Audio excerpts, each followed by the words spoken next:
Hit it softly.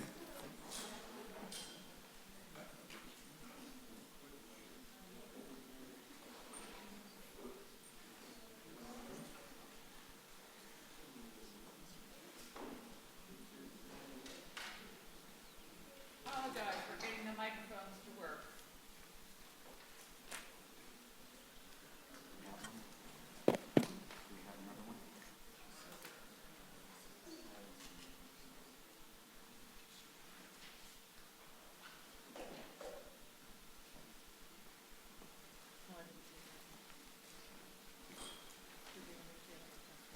So let's get going. I think my voice is loud enough that everybody can hear me. Anybody can't hear me? Oh, it won't be recorded. I can't do it because we're hybrid and we have to record, so. Here we go. We're good. Apologize. If we press the button, it should go now. I think Howard is shut off. Okay, well, Robert's is on. So Testing. is Robert Debbie's? We have this one right here. What are you gonna use? We'll use the one on the podium there. Yep. Yours doesn't work. No. You want mine? Why don't you take mine? No, if this works, it's okay. It's just these two that we have. Can you hear me now? Okay, good evening. This is the Tuesday, April 18th, 2023 meeting of the City Council of Half Moon Bay. May I have a roll call, please? Councilmember Brownstone, Here. Councilmember Rohrbach, Here. Councilmember Reddick, Here. Vice Mayor Jimenez, Here. Mayor Penrose. Here. You have a quorum. Thank you. May I have a motion to approve the agenda? So moved. Second. All in favor? Aye. Aye. Okay, we move on to proclamations and presentations. And tonight is the National Poetry Month proclamation for the first. You want me to do it? Okay.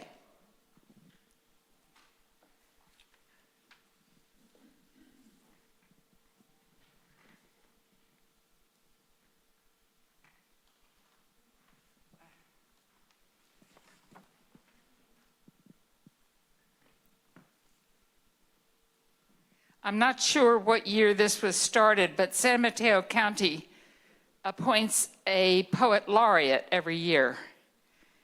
And this year, they appointed Jorge Argueta as San Mateo County Poet Laureate.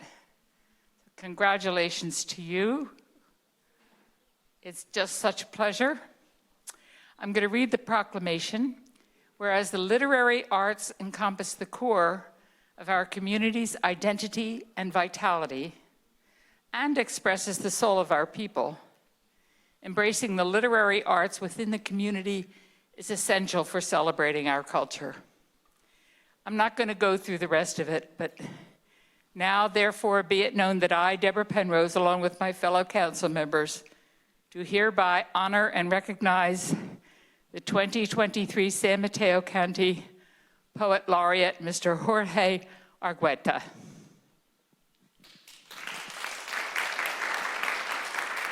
Congratulations.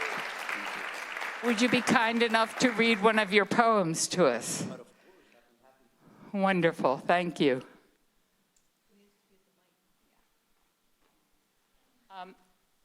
Up at the podium? I think there's a microphone here. Does that work?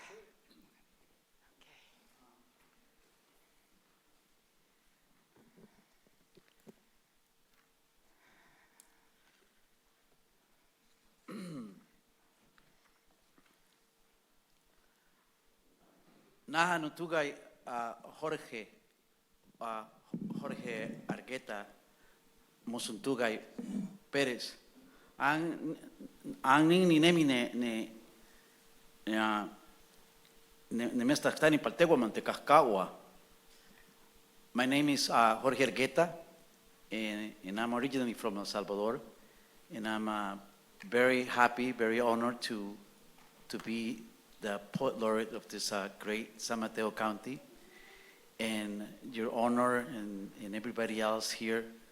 I'm really humbled to receive this honor and to be able to read a poem to you about the beauty, the strength, the happiness, the joy that brings us not only poetry but the spirit of the earth. You know, I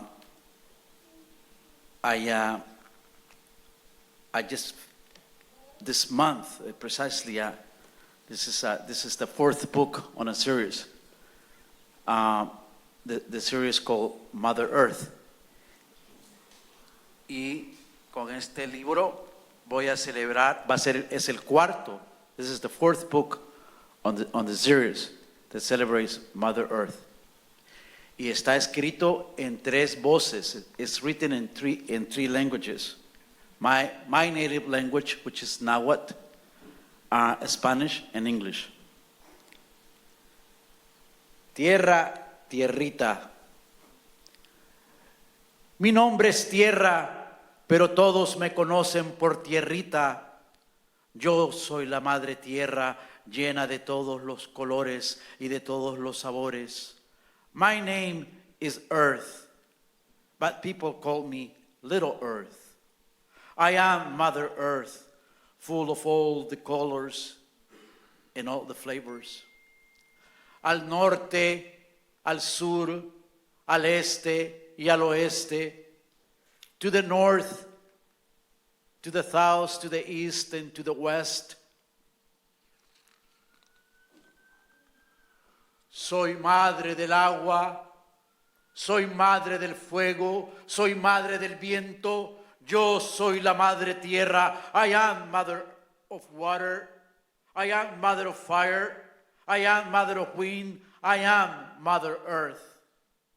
Algunos me llaman planeta, otros naturaleza, otros creación. A mí me gusta más que me llamen madre tierra, tierrita. Some call me planet, others nature, others creation. I like it best when they call me Mother Earth, Dear Earth, Little Earth. Tengo muchos años de existir. Soy la madre más anciana y más bonita de todas las ancianitas. I have existed many, many years. I am the oldest and most beautiful mother of all the elders. Soy la madre tierra girando redonda alrededor del sol, creando amaneceres, atardeceres y noches. I am Mother Earth, a globe spinning around the sun, creating sunrises, sunsets, and nights. Soy la madre tierra. Mi canto es el canto de todos los animales, de todos los árboles y plantas, frutas, hierbas y verduras. I am Mother Earth.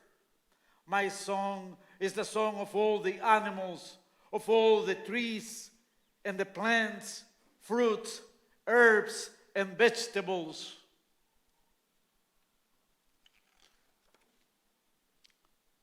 Soy la madre tierra. Soy montaña y bailo, soy semilla, maizal y flor. I am Mother Earth, I am mountain and I dance. I am seed, cornfield and flower. Soy el insecto más diminuto y el fruto más jugosa, la verdura más deliciosa que has probado. I am the tiniest insect, the juiciest fruit, the most delicious greens you ever taste.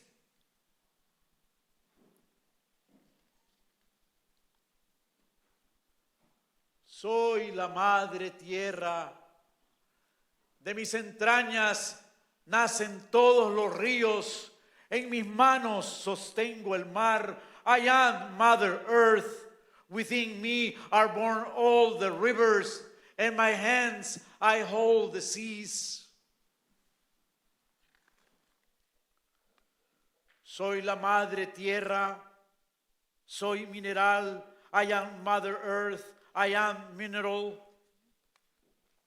Soy la madre tierra. Puedes verme, puedes tocarme, puedes olerme, puedes saborearme. I am Mother Earth. You can see me, you can touch me, you can smell me, you can taste me. Soy la madre tierra, soy dulce y poderosa, soy rocío, nieve, calor y a veces me convierto en tempestad. Soy la madre tierra. I am Mother Earth. I am gentle and powerful. I am dew, snow, heat, and sometimes I become a storm. I am Mother Earth. Soy la madre tierra, tierrita. Soy la vida dando a luz a cada instante. I am Mother Earth, little earth, dear earth. I am life giving birth at every moment. Muchas gracias.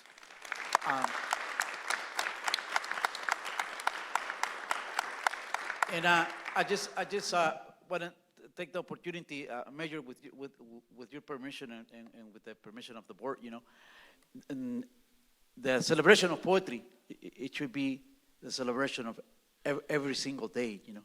Every single day we open our eyes, every single day we talk, every single day we move around this Mother Earth, you know. We can hear, we can touch, we can, it's something really beautiful. As an Indian, you know, as a Native American, I celebrate poetry on a regular basis, not only on this month. Something happens in this community a few months ago, you know. So as a poet laureate of the San Mateo County, I wanna be part of the healing of this community. We wanna bring a poetry festival for the children, for the youth, for the farm workers, for the community at large. So we will ask everybody's support tonight in the coming weeks and months, you know, to celebrate the spirit of the gentle, beautiful, strong spirit of poetry. And with that, thank you very much. May God bless your heart, your mind, your spirit. Thank you. Thank you. I think we would love to do something like that with you. So let's make sure that staff gets your email address so we can contact you and plan something. Thank you. Sounds wonderful. Thank you. Thank you very much.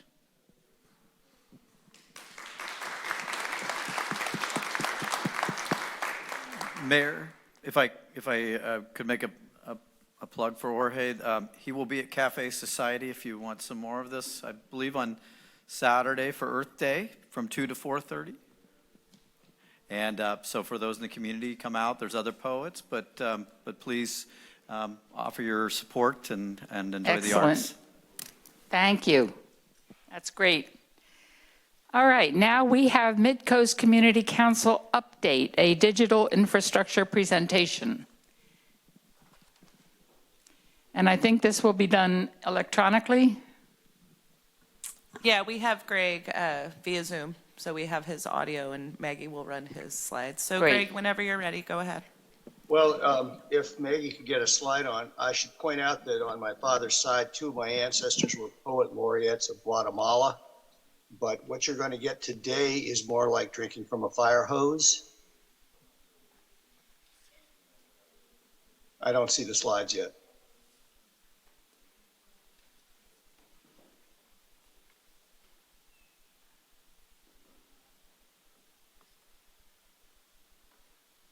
Okay, next slide, Maggie.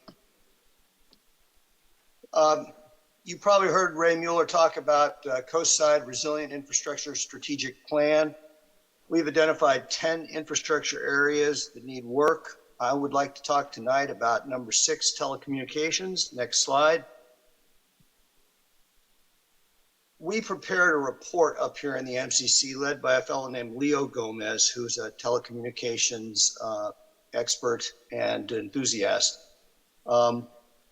I have previously sent the report, but I will send it again just so you all have the most current version. Runs 40 pages. We surveyed all the cell phone carriers in 29 locations from Montero to Moonridge. Leo assessed the redundancy and backup by carrier and location.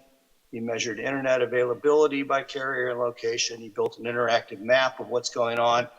And to evaluate some recommendations, he simulated reception in cell phones as is and with new cell towers. Next page.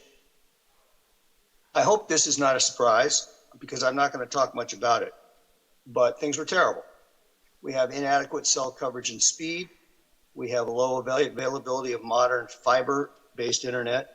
We have unreliable transmission, and that's due to, as you're probably all aware, a lack of redundancy on the fiber cables, a lack of battery backup that works, a lack of backup generators in the cell towers and the intermediate points of distribution of the internet.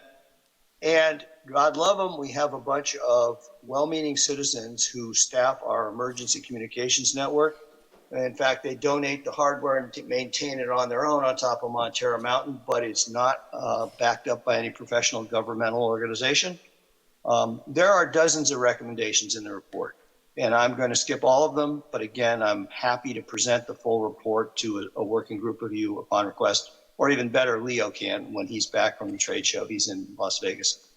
But there's one option I did want to mention, which is forming a community fiber network. Next slide. So what do we do about these problems? It seems we have four options. One is to do nothing and live with it.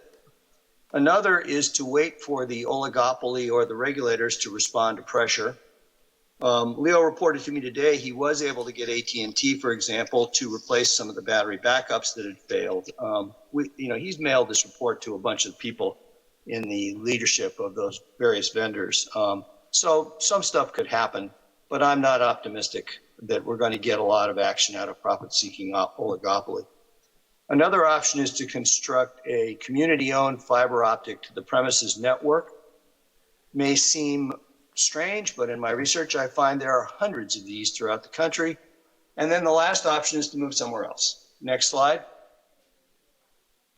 This slide came to us from a consulting firm just to show the relative difference in maximum download speeds between fiber and the other options. Next slide. And one key difference I want to mention, the fiber network can be symmetrical. That is, your upload speed can be the same as your download speed.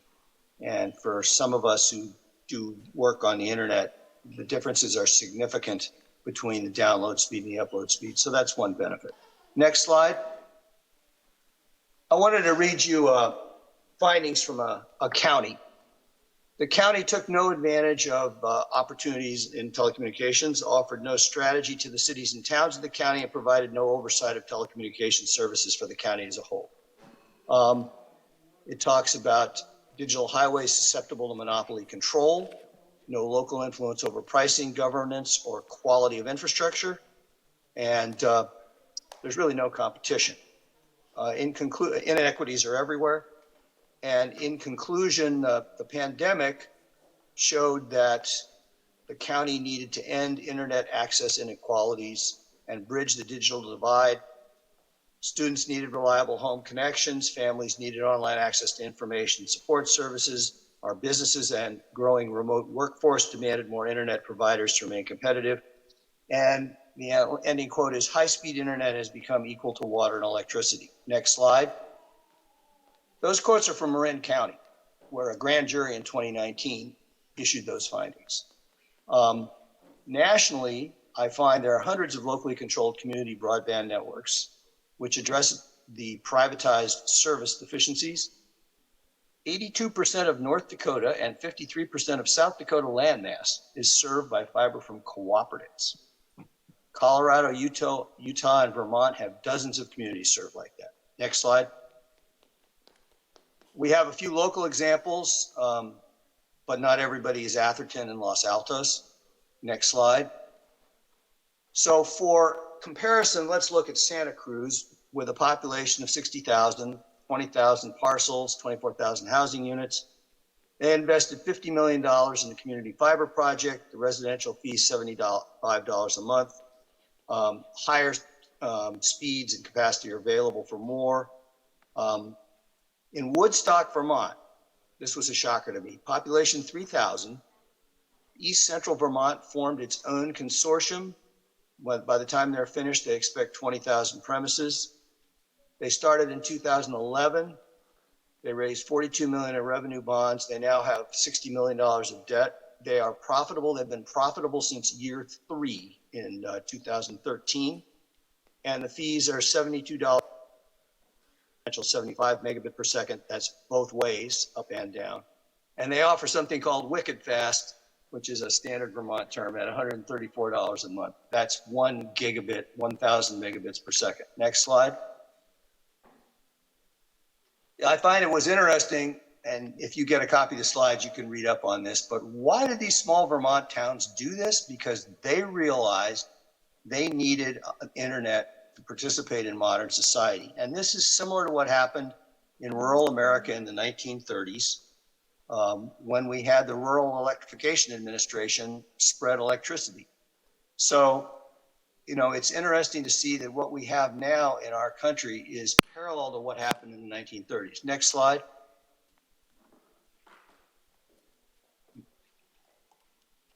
We've done this before. In Montera, residents raised a $20 million bond in 2003 to replace a failing water service. As a result, there's no money wasted from ratepayers on profits. No money is sent to corporate headquarters. All jobs are kept local, and our voices govern the district. And as I mentioned before, Cruise.io, which was Coside.net, created community fiber in Santa Cruz. Speeds are 10 times what ours are, and the costs are similar. Next slide. The potential benefits are including health and safety, improved emergency communications, and there are technical reasons I won't take the time to go into, but fiber is better than other forms of communication. You have to have power at each end, but it'll work without electricity in the line. There's also modern telehealth conveniences that are available if you have higher speeds. There's improvements in education. And I want to take a minute to talk about business development, because I know Half Moon Bay has thought about trying to be a hub for the development of young businesses. In 2001, I co-founded a virtual business selling, you can think of it as Facebook for pharmaceutical firms. We would find the doctors for them, gather their publications and trials, and build profiles, and help the pharma firms find the best doctors to work with. By 2003, I was working in Hillsborough. I had co-founders in Cambridge, Massachusetts, Connecticut, and a development team in Maine. And by 2003, we had people in 4 continents and 23 states. And that was just at the beginning of Skype and before a lot of the modern things. There's no way I would have formed that business on the Mid-Coast over here. We don't have the infrastructure. And businesses like that, you know, this one was started over 22 years ago, exist all over. I used to mentor ventures for about half a dozen years. There's no way I would recommend moving them over. But it's an attractive area to live in. And if the infrastructure is there, you not only reduce commutes, you improve employment mobility for the people who are working in jobs. So that's a benefit. There's also evidence that good internet improves property values. And there's something that I can't truly quantify for you, but the future is going to be increasingly digital. Having the capacity of a fiber network is going to be necessary to participate. And I can't even tell you what those things are going to look like, but they're coming. Oh, and by the way, it's a lot faster. Next slide. Greg, are you about to wrap this up? Well, I was told I had 15 minutes. How much time have I taken? Okay, thanks. This diagram from Entry Point consulting firm shows that you can do more than one thing with a fiber cable. You can have multiple internet service providers provide services. You can have public safety on it. You can have smart electrical grid things. Next slide. I'll skip it. Next slide. I'll skip this too. Deborah, in interest of time. Next slide. Leo put together this possible map. He did a little bit too much work, but if we could get a cable down Highway 1, we could branch off from there and serve as far as Pescadero. Next slide. So what do we need to build a network like this? First, the community has to agree on the priority and the policies.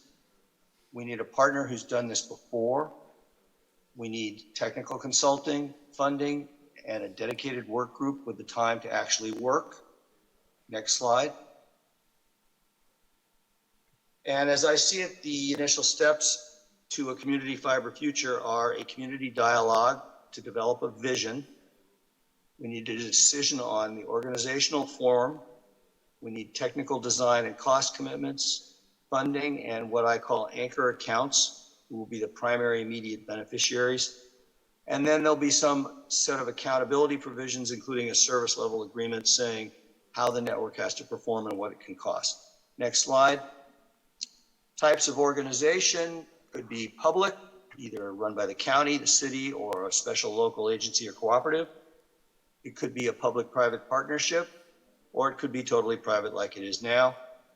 I've been told that the way to decide is based on who steps up to the plate with talent, time, and treasure. Next slide. Other people who have done this grew incrementally. They started with a backbone, like on Highway 1. In some communities, they leveraged existing networks where they had fiber to traffic signals, street lights, they had existing conduits that could be reused. They created policies which included laying fiber whenever public works efforts were done on the roads. They found those anchor clients with immediate needs. The sewer and water authorities come to mind. They have what are called SCADA systems that monitor remote devices, and the telecommunications to those is often flawed, and that can affect the operation of those networks. And then they grew network neighborhood by neighborhood. Next slide.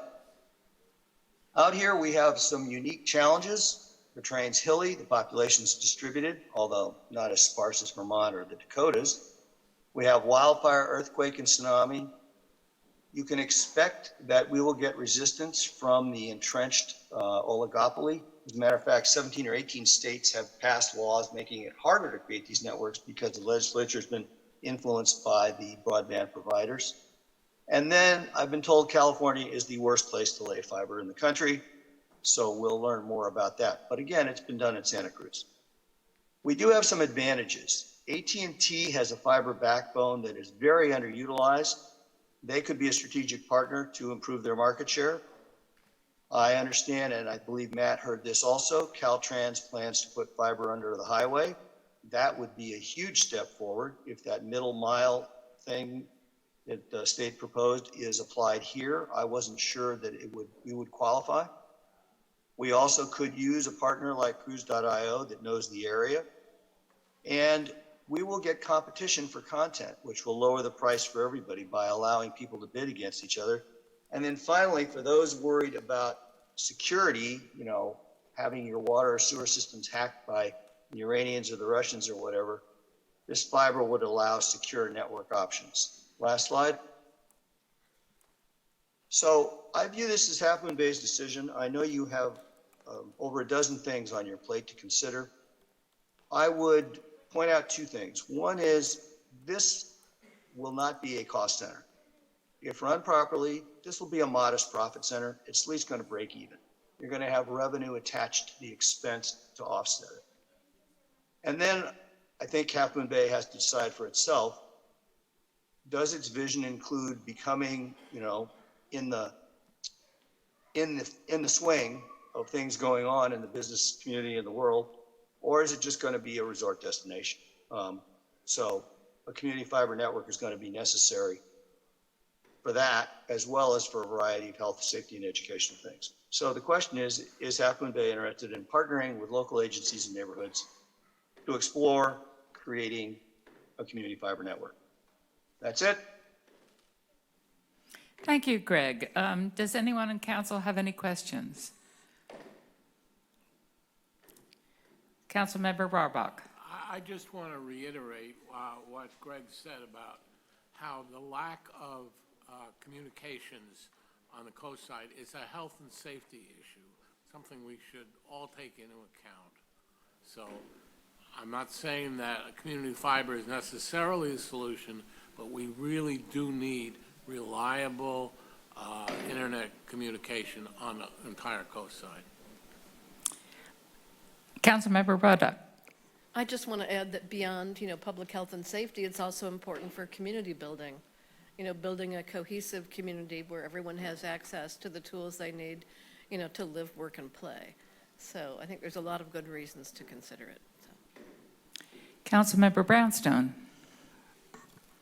Is staff already looking into the grants for rural communications that are up right now, right, in federal and state? Because it's happening right now. There's billions on the table that's going to be cycling down. So the more we can get our folks in the county and the state to see if, including, our Congresswoman, and find out if we have a shot for that.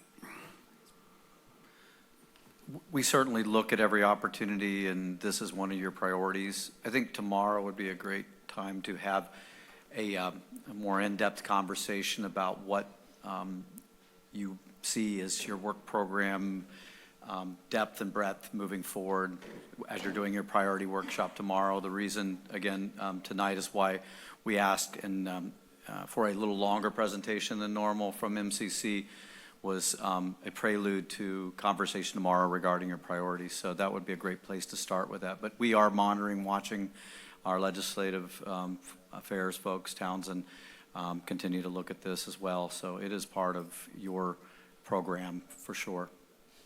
But the middle mile is a huge, huge project that we see as critical to the success of this program in general. Vice Mayor. If there's anything you need me to send you, please let me know. I'm sorry, say again, Greg? If there's anything you need me to send you, the full report, longer presentations, special sessions, let me know. Thank you. It would be good to have a copy of your presentation.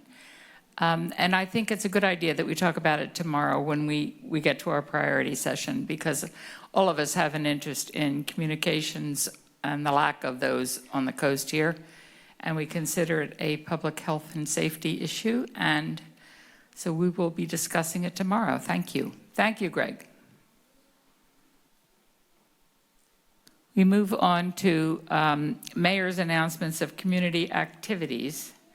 As mentioned already, we have our priority setting day on Wednesday. That will be held at the Ted Adcock Center right here.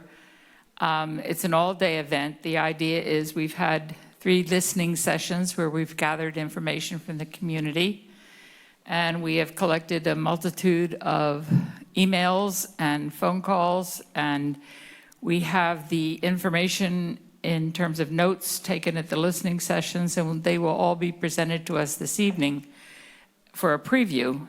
And then tomorrow we get to decide how we want to spend the city's money.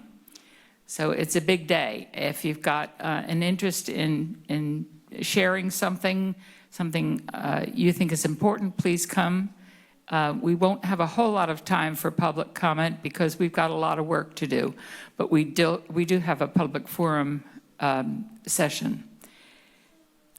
In addition to that, on Saturday, the Pacifica Beach Coalition is having their day at the Lindemar Beach, a celebration of Earth Day. The Coastal Wildflower Day Festival at Francis Beach will be on April the 23rd from 10 to 2, and they have coastal plants for sale, and Coastal Arts League is having a juried painting show through June, among other things. So this is just a short preview of what's going on. We'll move on to our attorney, Catherine Enberg. Do we have a report out from recent closed session meetings? Thank you, Mayor. There have been no recent closed sessions, nothing to report out. Thank you. We move on to city manager updates to council.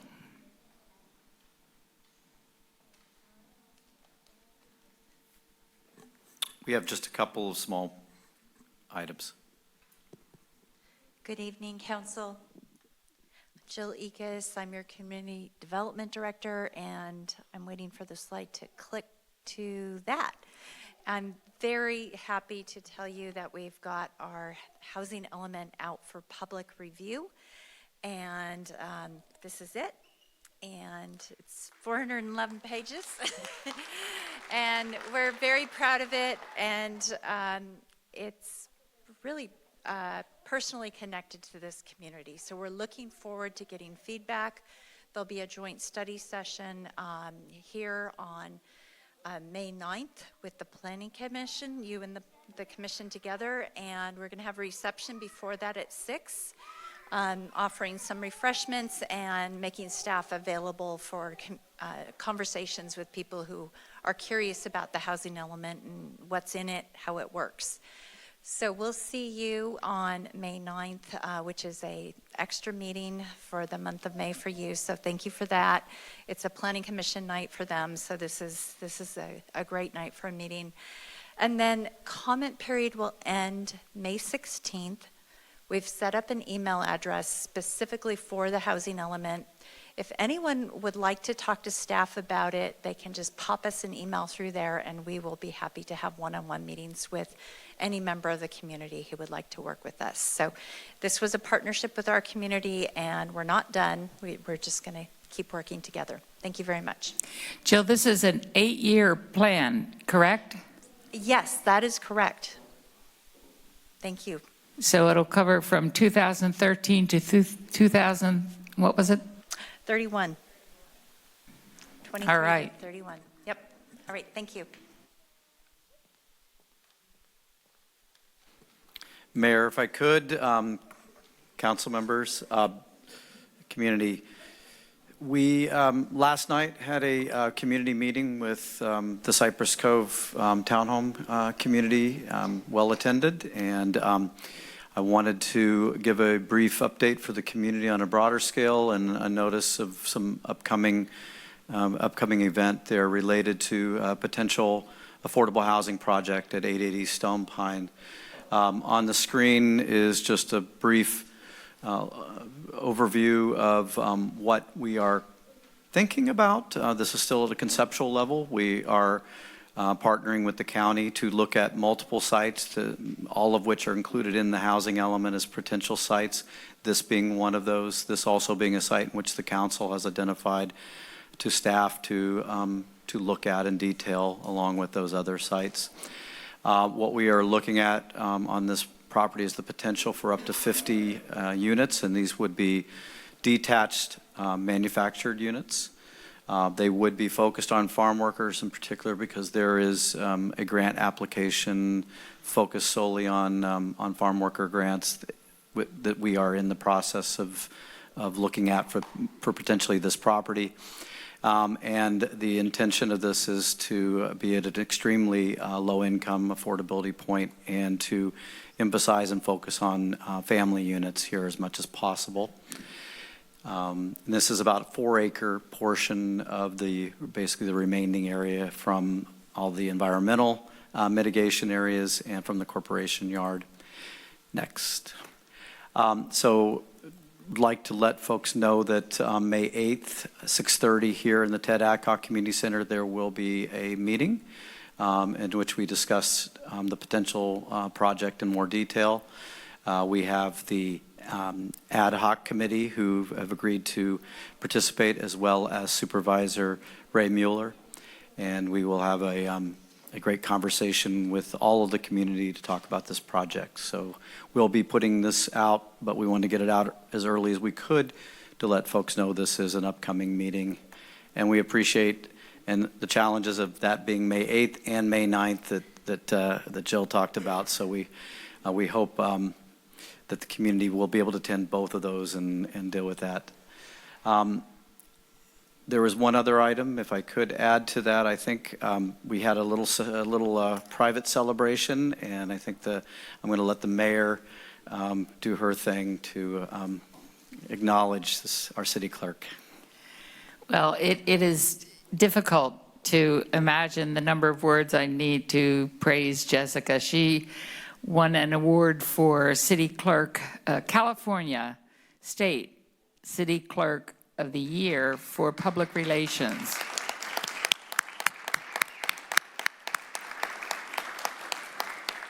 Jessica has been invaluable ever since I've been on council, and she has been invaluable to staff. She set up employee engagement, is that correct? Committees, so that employees would have a way to work with each other, to promote themselves and to promote each other. She worked on election night. She developed election night out. She was unbelievable during the COVID pandemic and keeping our city running and keeping all of our community engaged as much as possible. She's been invaluable during the storms. She was invaluable during our tragic mass shootings in keeping the press at bay and helping to organize everybody around the issues that needed organizing. But beyond all that, she is beloved by staff and by council. I don't know anybody who has anything bad to say about Jessica, so thank you, Jessica, and congratulations.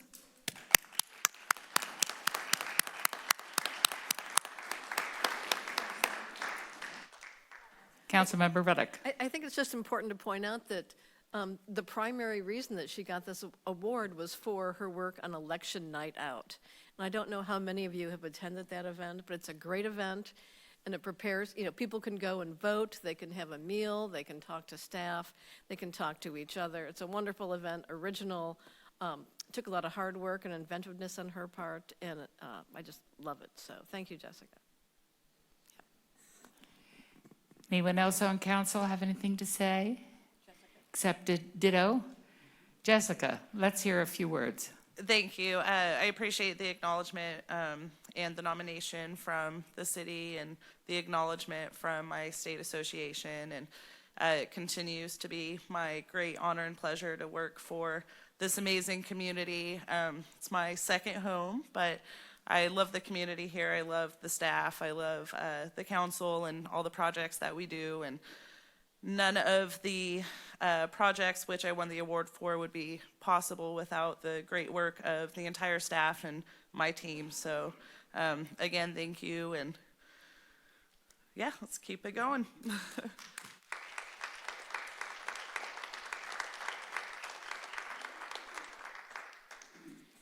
Okay, we will move on to public forum, and we have some speakers. The first speaker is Mary Bernier.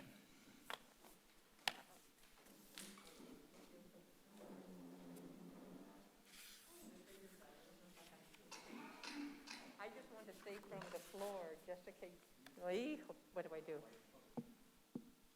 Hello? It's okay. I just wanted to say from the floor, Jessica, you've been wonderful and patient with us too.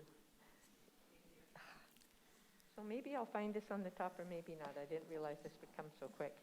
Okay, I do got it. So this is regarding COVID, and it's just kind of an update. Es sobre COVID. Please speak into the microphone. It's not good to turn around. You need to be closer to it. We can hardly hear you. Oh, then I must take off my mask. Don't mind the missing tooth. I haven't taken care of that. Didn't have to. So this is about COVID, and thank you for translating for me. Here in Half Moon Bay, San Mateo County too. It's just kind of a little update because people kind of think that it's over, and because there are big state rules and regulations that we don't have to wear the mask now, even in hospital settings and, places with a lot of seniors, they don't have to wear the mask, but individually, like in our senior community, we still have to wear the masks, and some hospitals still say that too. And here's an explanation from, I'm sorry, Chief of the San Mateo County Health Department, Louise Rogers. It's just a short thing, but I want to just read a few parts of it that I think will surprise people, and then I'll have copies, and then I have flyers for folks here too. It's the wastewater data that our public health team is monitoring suggests that the risk of getting COVID, of getting infected by COVID remains moderate.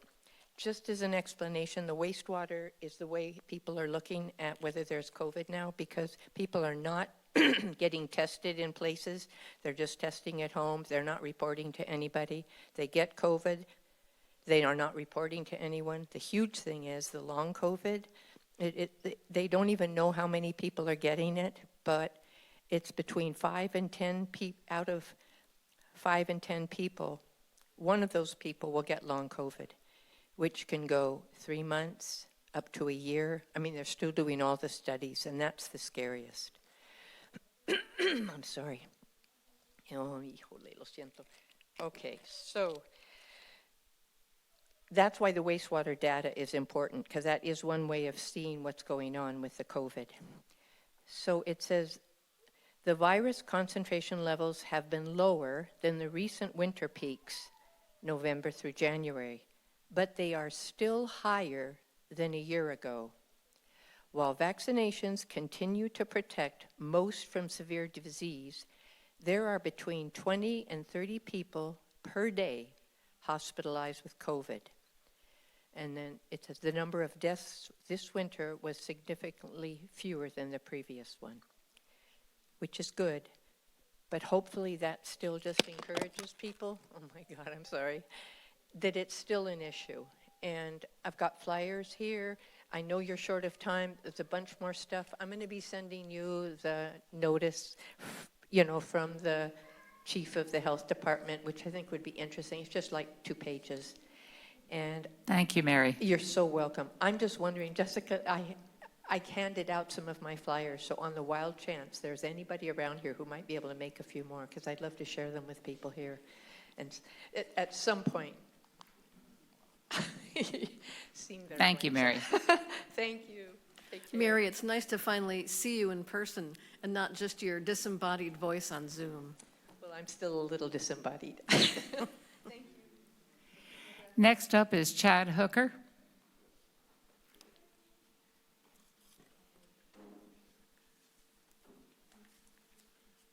Evening, Council. I wanted to talk to you about your decision last meeting to prohibit e-bikes on the Coast Trail. I was unable to attend the April 11th meeting, and knowing that, I had in advance read the Bike and Pedestrian Committee recommendations and the staff report regarding the e-bike regulation ideas, so I assumed the outcome was a bit of a foregone conclusion. I am blindsided by your unanimous decision to reject the findings of the BPAC, the city staff, and the 65% public survey recommendation against a ban on e-bikes on any coastal trails. Usually such essentially unanimous recommendations forwarded to the council carry some meaning. After all, this body appointed the BPAC to be advisory to you, and they gave you advice. Can I get a show of hands from council on how many of you ride bikes? Who rides bikes? Okay. How many of you have ever ridden an e-bike?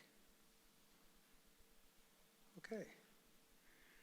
Well, the audience and I take that response as being partially informed about what's going on here. And it's so surprising to me that you appointed this committee of people who really do have a vested interest and know some things about it, and then ignored their recommendations. I did watch the video and saw some of what was going on. The review of the meeting video shows that discussion was basically divided between 2 types of trail users. Those 2 essential groups were seniors who needed protection by you, presumably, and then irresponsible buttheads who were e-bike riders. And they bring danger and fear. These are the wrong categories through which to view e-bikes. Many seniors ride e-bikes as their primary means of exercise, and when they cannot use a regular e-bike anymore. Are we buttheads too? I mean, the e-bikes are to bicycles what pickleball is to tennis. When you can't play tennis anymore, you play pickleball, and it's great for you. And same with an e-bike. I'm 75 years old, definitely a senior, retired and trying very hard to keep myself together for some additional time. I e-bike for exercise. I pedal hard with the assist off when I can. But I can't manage the hills anymore because I have a disease that prevents adequate oxygenation of muscle tissue. So that's where the e-bike boost provided helps me out, and that's why I use it. I ride the coastal trail regularly. I follow speed limits. I ride cautiously. I guard constantly against those recoil dog leashes that allow people's dogs to run right out in front of your bike all the time. And I get the cardio I would never get walking. The proposed policy takes all that away from me. I may ride, but only next to the highway, which is not where I want to ride, nor does anyone else, I'd say, by judging the little traffic that's on the Naomi Patridge. The beauty of the coastal trail is built for all of us. It is built for all of us. Have any of you ever walked the Naomi Patridge Trail from end to end? It's a noisy, unpleasant drag compared to the coastal trail. We all deserve to be able to go there. Needless to say, I have many additional comments here, but I'm limited to 3 minutes. So I printed multiple copies of my remarks so that each of you can take these home. I genuinely hope you will reconsider this. I think this idea that you prohibit doesn't work. Prohibition doesn't work. Set speed limits. If you set a prohibition, you have to enforce it. Enforce the speed limits instead. Thank you, Chad. Martin Gates.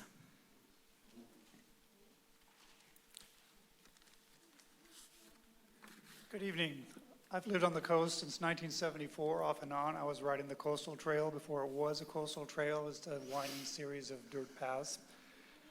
12 years ago, somebody gave me an e-bike and said it didn't work, and I got it repaired and fixed it and got it working, and suddenly this whole world opened up.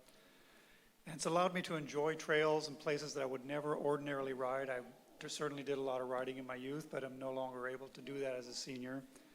And I don't understand, along with my friend Chad, how you could reverse this decision and impose such a strong rule on the coastal trail to prohibit e-bikes. E-bikes have a tremendous misconception, and I've seen it over and over again, where people think it's this mega-powered motorcycle that tears up the trail and creates havoc on the coastal trail. In all the 12 years and before that I've been riding the coastal trail since it's been built, I've rarely seen a big confrontation. And quite honestly, the times that I've seen problems have been some jerk on a regular bicycle going way too fast. To prohibit this would prohibit a lot of seniors, of which I am, from getting their exercise. The coastal trail for me has been a primary source of exercise from riding from El Granado, where I live, to Cowell Ranch south of the Ritz-Carlton and back. The beauty is you can ride down, have lunch, sometimes the wind kicks up, and guess what? It's a brutal ride back. And that e-bike, you just put it on whatever power level you need.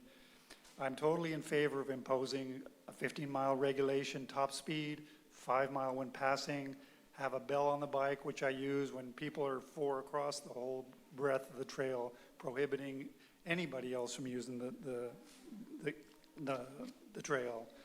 The other big concern is if you don't reverse this, if it doesn't become, if you constrict e-bikes on the coastal trail on city property, when the complaint reaches a coastal trail or county coastal trail, then what will happen is rather than them going through a whole series of debates, they will just lean on the precedent that you have set, which I think is really restrictive, and you should really reconsider what's going on here.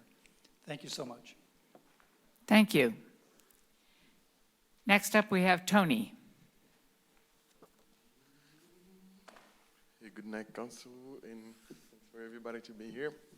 I represent my business, the bike shop we just opened 7 months ago, and again, the other bike shop. I worked for 5 years, the remaining, the existing bike shop. And again, association, we call it Poseidon Bikes now. We work for the entities in town, Alas, Abundance Grace. And I believe everybody knows who they are, and farm workers the most. I also represent Chad, Marty, and other fellows here, and I can just enforce what they say. Like the seniors exercising, people commuting to work as a farm workers. Not everybody can afford a car. Bikes are more accessible, makes the time easier. There is limitation on people working on the trails, riding on the trails. There is like Chad just mentioned, people blasting on the e-bikes, but they are the people who follow the rules. They respect the space. We understand the sharing space as exercising and physical activities. Tourism is a good part of the community too, and we are here to educate people as a business how to conduct on our town. Like I live here for 7 years now, since I started working at the shop, at the local bike shop. Now owning my own business with my partner right here. We understand the necessity of having the place and educate people how to conduct themselves and respect the space. So my question is, how do we consider, or how do we take this forward? What's the factor of banning the e-bikes on the trail? Thank you. Thank you, Tony. Michael Levin.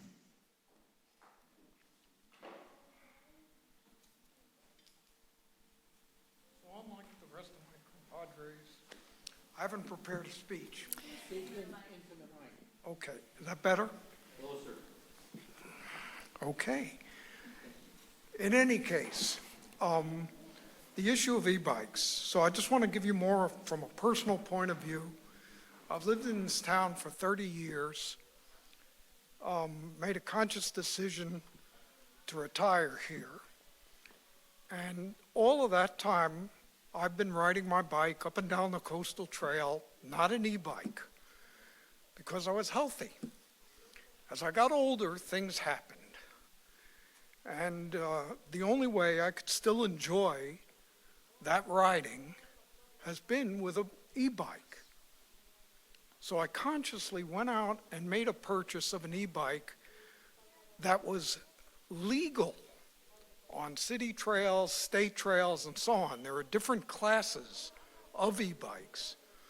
There's a Class 1 e-bike, which is legal everywhere else on state-maintained federal trails and most city trails, does not have a throttle.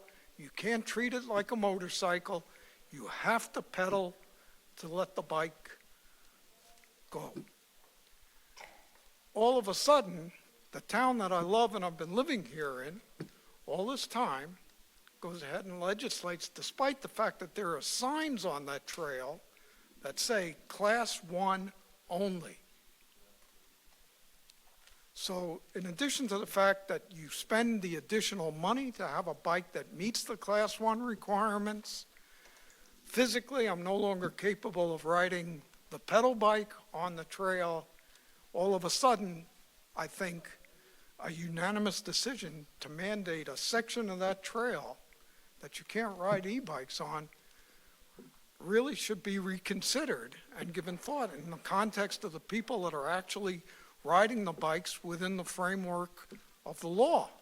Now, if it's an issue of not being able to enforce that, well, I think the city ought to take a look at what it would take to enforce people riding e-bikes responsibly, and the majority of people that have bought Class 1 e-bikes, I'm pretty sure, because they're giving up performance and they're giving up a lot of other issues to be able to ride on these trails with these licensed or legal bikes. So I think they'd be very much in favor of that, and I think it needs to be reevaluated. Control the people that are riding outside of the, I'll say, legal limits and causing hazards, but allow the people that are trying to comply with the laws that are true everywhere else along that trail, with the exception of the section that runs through Half Moon Bay, to ride their Class 1 bikes. That's it. Thank you. Thank you. And last, we have David Jerome.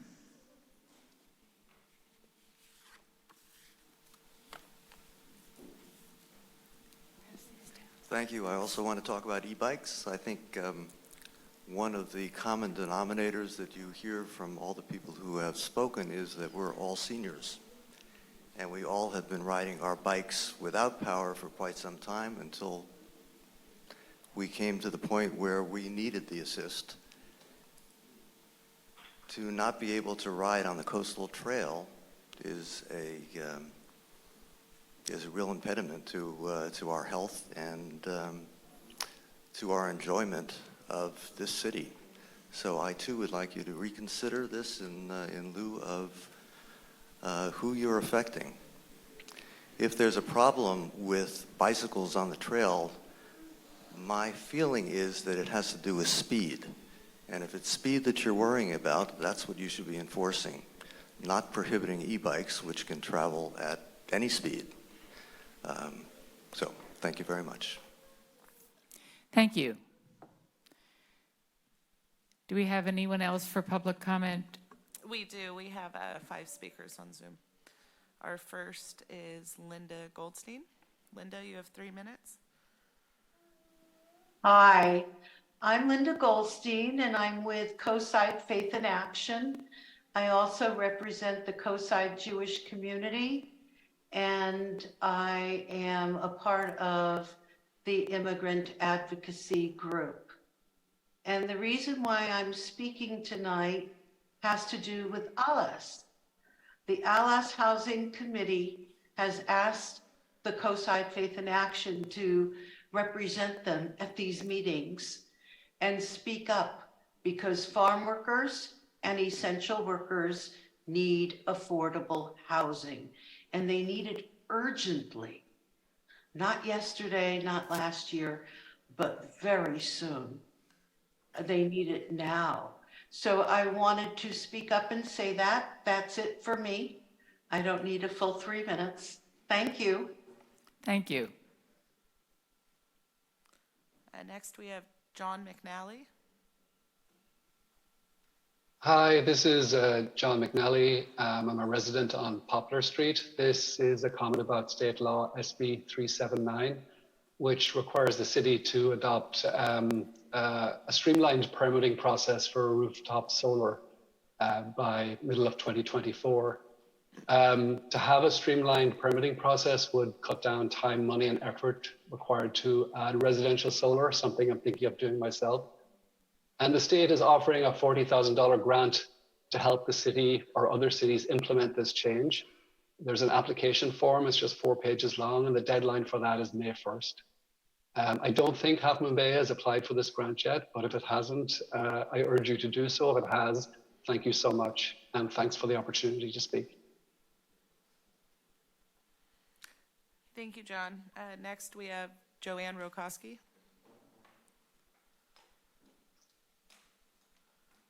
Hi, my name is Joanne Rokoski. I am a member of Coastside Faith in Action and the Unitarian Universalist Coastside community. And I thank you for the opportunity to make a public comment this evening. Recently, I had the opportunity to attend a conference held by PICO, which is the statewide organizing interfaith coalition to which Faith in Action belongs.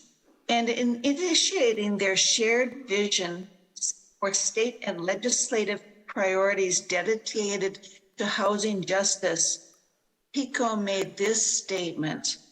They said, "We believe home is a sacred right. Every family deserves a safe, secure home without fear of unjust eviction or excessive rent increases."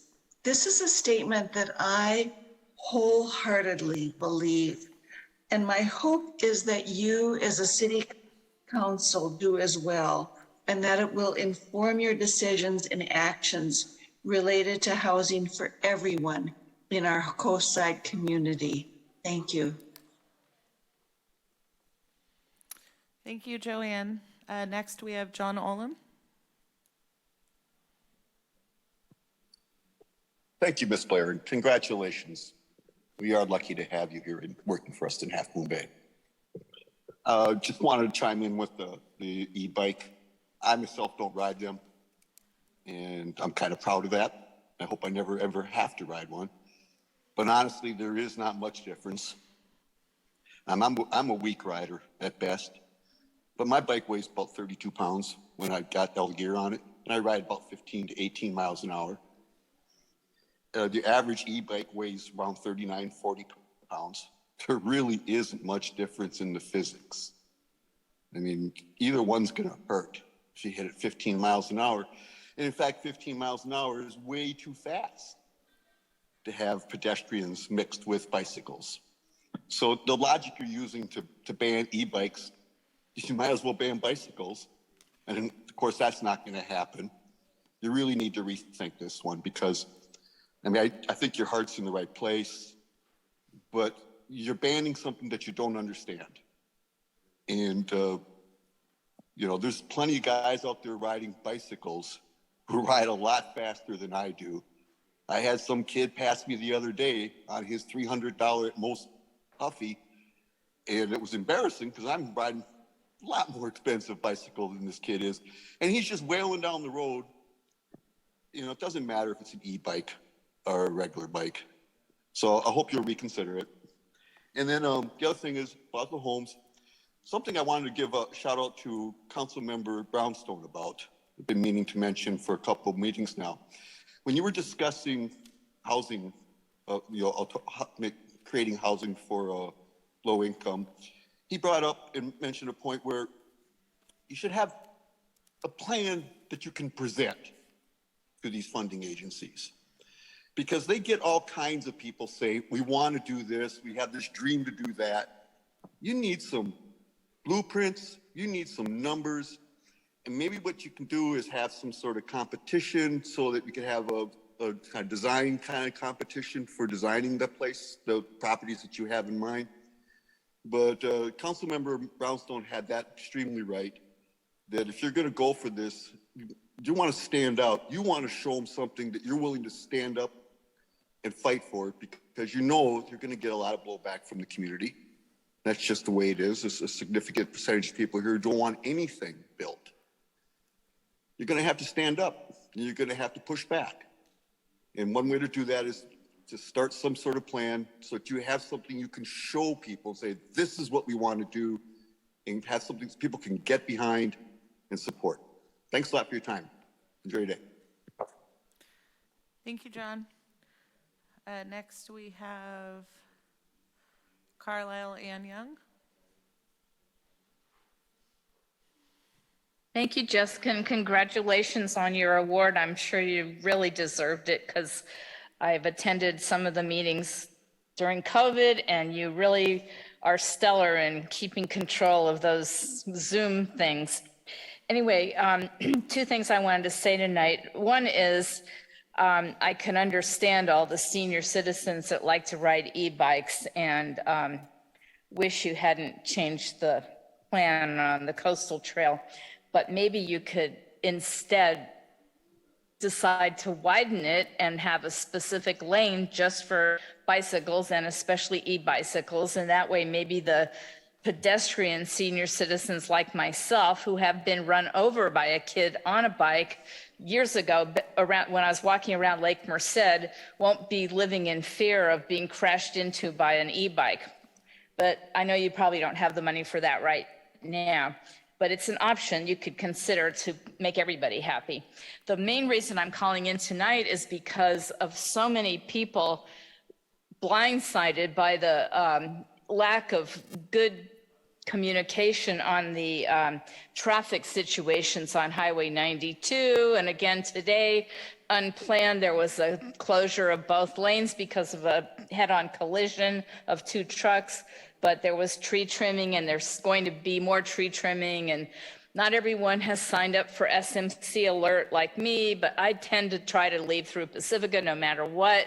However, people have doctor's appointments, people need to know these kind of things, and you can't just expect them to be signed up for Twitter or SMC alert to get it. So what I would like to propose, and I know none of us, including the Mid-Coast Community Council, wanted the variable message signs up and down Highway 1, but it really would be a benefit to people getting on 92 from either the west side heading east or from the east side heading over to the coast. So you might want to consider that for petitioning Caltrans and asking for some of those variable message signs so you can alert drivers before they get into the thick of it, you can't turn around. Thank you. Thank you, Carlisle. We have one more in-person speaker, Carolina Carbajal.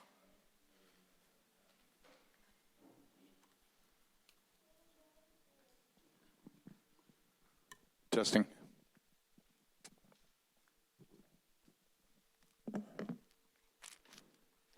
Buenas noches a todos. Good evening, everyone. Gracias por su tiempo. Thank you for your time. El día de ahora hemos venido parte del Comité de Viviendas So today we're here on part of the Housing Committee porque el día de mañana será la sesión a las 9 de la mañana para tomar prioridad sobre proyectos. because tomorrow will be the priority setting meeting at 9 o'clock.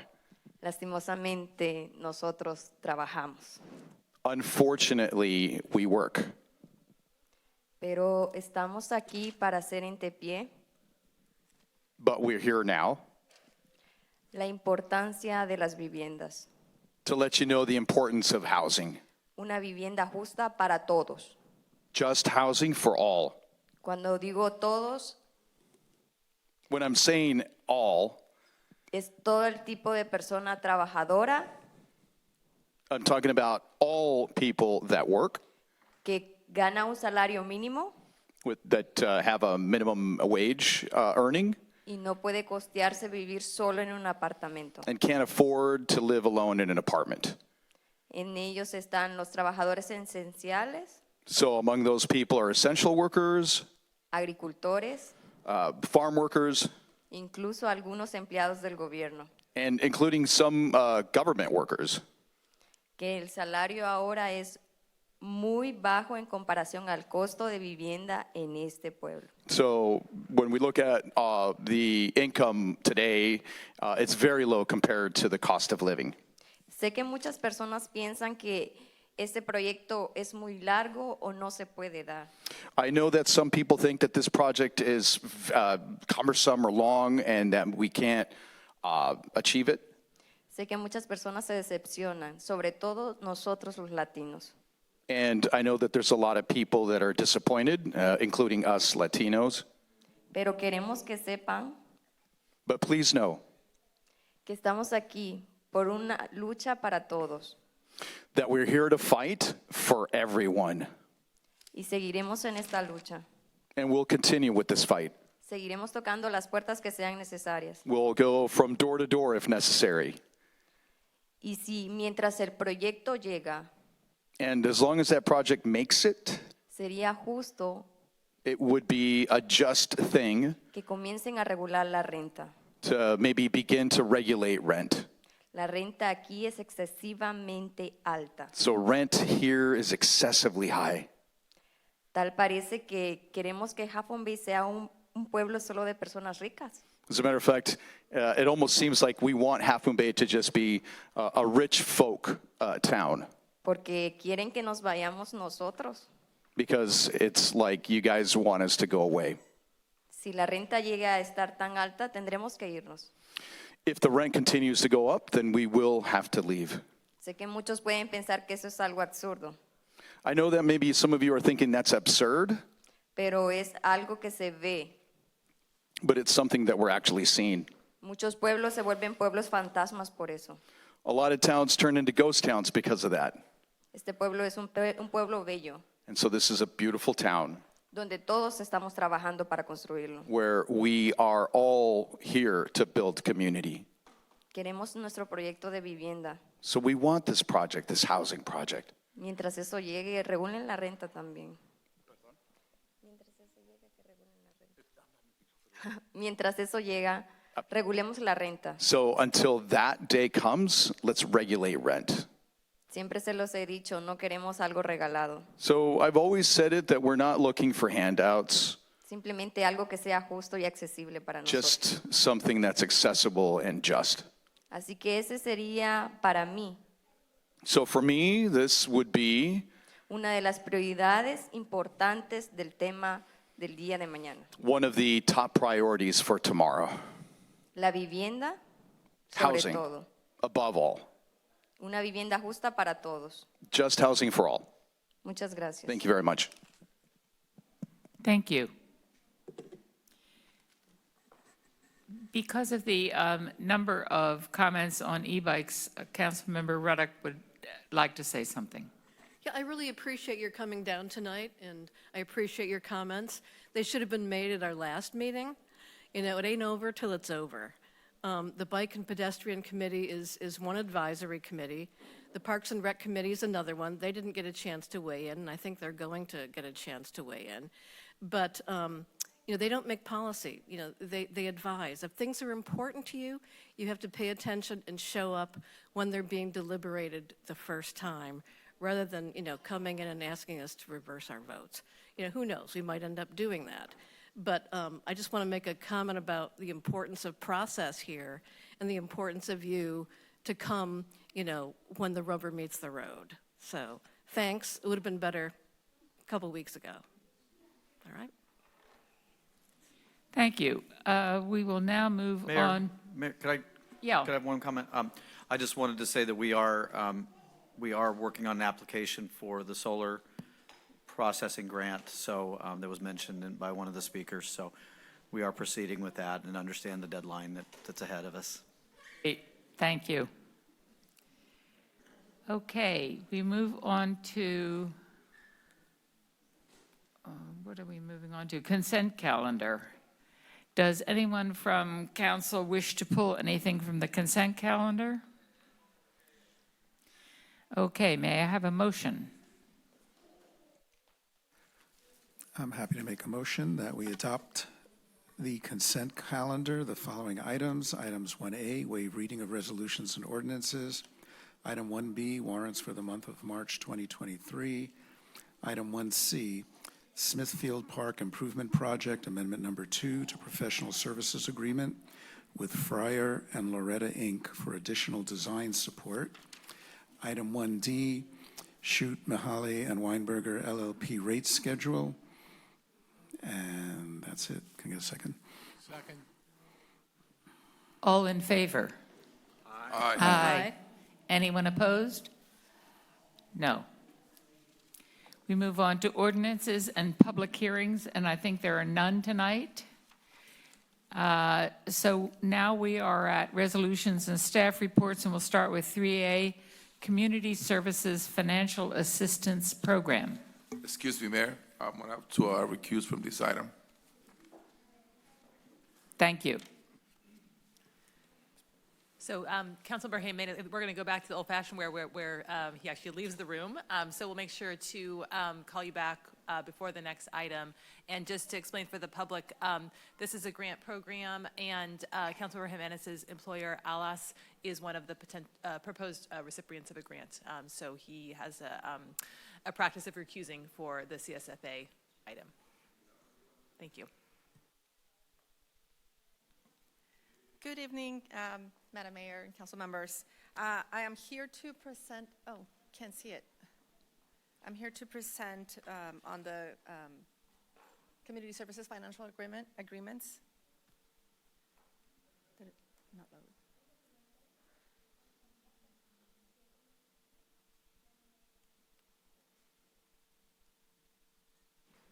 There we go. Thank you. Thank you. Julissa, would you introduce yourself? Sure. Julissa Acosta, Community Services Analyst under City Manager's Office.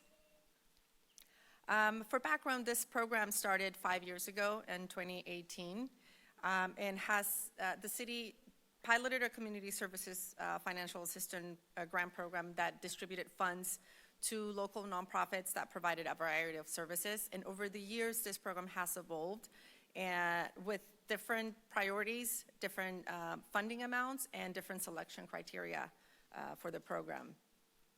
Over the last year, the City Council approved funding for $300,000. We funded 9 nonprofit organizations. We focused on fewer but larger grants, up to $50,000. And for this current fiscal year, we were informed by client recommendations, exclusively funding organizations that provide essential safety net services.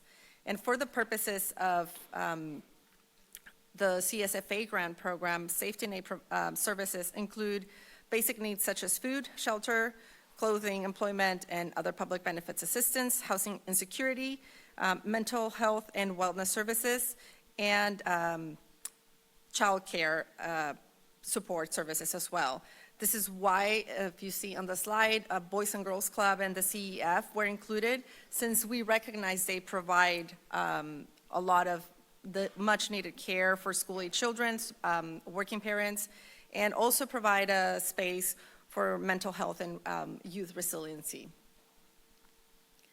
We've learned over the last year from our nonprofits that they've also seen a lot of challenges. Some of them really affect their organizational operations since they are related to staffing, hiring, providing competitive wages, employee retention, employee burnout, since there is a long wait list to provide services. We also see the housing and shelter issues. And we've also seen with the shooting incident that occurred in January, we've seen the language capacity challenge for the nonprofit service providers. With the shooting, we saw that there's a larger Chinese farm worker population living on the coast that we weren't aware of. This particular incident provided a highlight to the competency of services that were provided by our nonprofits. It was a challenge to provide mental health support since we didn't have the language and cultural competency. Some of the key successes for this year, we implemented a cohort approach for this year, and the intention was to allow organizations to interact and learn from each other based on best practices and key challenges that define each of their organizations. The cohort convened for 3 times already. And since the first time we met, all of the participants shared that they found the first cohort session as very good or excellent, and 100% of them shared that they found value in coming together as a cohort. During the last year, we've seen an increased collaboration among the nonprofits. There is intention to work collectively. And this year, the goal was to work on organizational visibility, and this is where we brought in the additional funding, the funding that was reserved for technical assistance. We brought in a consultant that provided messaging and social media, a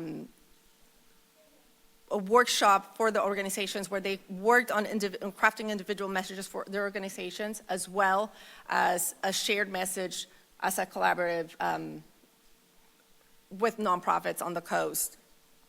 Some of the key successes also shared from our nonprofits are some of the Workforce Development Center at Abundant Grace continues to serve folks every week in terms of providing food and clothing distribution and a safe space where they can receive mental health treatment and case management with staff and other partners.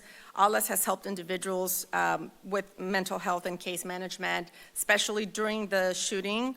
The Boys and Girls Club has been supporting middle school children with the after-school care program. And they also piloted a program last October along with the Cabrillo Unified School District that provides after-school care for 5th grade students that attend Hatch. Another highlight is COSI Hope has continued to provide safety net services, including food, shelter, rental assistance, utility assistance, unemployment benefits, assistance to over 2,000 unduplicated Half Moon Bay households. And lastly, but not least, during the current fiscal year, Services Dental has provided services to low-income residents on the coast, and about 82% of those services were provided to low-income individuals. Staff is seeking recommendation for the next funding cycle, which is fiscal year 2023-24. And staff recommends the city council approves $300,000 in funding to continue with the idea of funding essential safety net services informed by CRY. The two recommendations that we're currently informing this year, and we're hoping to continue with those same recommendations, is to develop a more coordinated approach and integrated among co-side nonprofits providing safety net services for the most vulnerable populations, and increase and strengthen the capacity of the co-side safety net providers to connect vulnerable residents to rental, financial, and other public benefits assistance which they may be eligible. We would hope to continue with the cohort approach to build on the successes that we've seen this year so far. We would like to encourage nonprofits to continue to collaborate together. We've seen the fantastic result this has had, and we want to encourage that and build on that little success that we've built so far. For the purposes of CSFA, we would like to define what the basic needs and safety net services include, which are food, housing, clothing, job-related support, accessing public benefits, and childcare. These are just some of the barriers that some of the community encounters when they're trying to do their daily, live their daily lives. And for the eligibility requirements, applicants must provide essential safety net services. They have to demonstrate how programs will be coordinated, integrated, and leveraged among other relevant nonprofit safety net services. Again, encouraging collaboration. Incorporate culturally competent services in languages spoken by the members of the community who might be hard to reach due to stigma or isolation. We would like to see an incorporation of innovative approaches and best practices in the delivery of services. And if they were funded the current year, we would like to see a demonstration of benefits gained by them participating in the cohort and their commitment to continue to participate in the cohort. And just as a quick highlight, we invite leadership staff to participate in the cohort, as we believe they bring a lot of value to the conversation, and they're able to go back to their organizations and share their learnings. And with that, lastly, I just want to mention, we would hope to open applications tomorrow and have the grant application open until May 14th. And then at that point, we will review applications with the subcommittee and then come back to council. Are there any questions? Thank you. Councilmember Rohrbach. Julissa, is there any attempt to actually engage with the Chinese farm workers? We are currently engaging. With the shooting, one of the first responders was the senior co-siders, and they actually facilitated a translator that was fantastic because we were struggling with that. By the time we got the county support, it was obviously it delayed, but luckily their staff was able to get here, get to the IDS on time, and we're addressing that. We're also addressing the Chinese community with mental health resources provided by Stanford, and it's culturally competent and it's language competent. Thank you. Of course. Anyone else have questions or comments? Just comment. I really appreciate the fantastic work done by staff and Lisa and Karen and everyone else, because this cohort approach is really fantastic. What it does is incentivizing a number of different organizations to collaborate and help each other, give each other ideas how to get more grant money and share resources, which really helps to both share and scale best practices. So I really can't say enough about the work you put into and bringing those folks together and actually making it work and seeing the results. So thank all of you. I would echo that. Thank you all. It's been a great year, and we've learned a lot this year about how well organizations can do when they work together. So I like the idea that we're going to keep up that and keep that focus. Okay. Do we need to provide any direction on this item, or? just accept the direction recommended by the subcommittee and staff? Okay, thank you. It's time for a 5-minute break. We will all come back at 8:45.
back, everyone. We are restarting the meeting. Can we please keep it down in the back there? Thank you.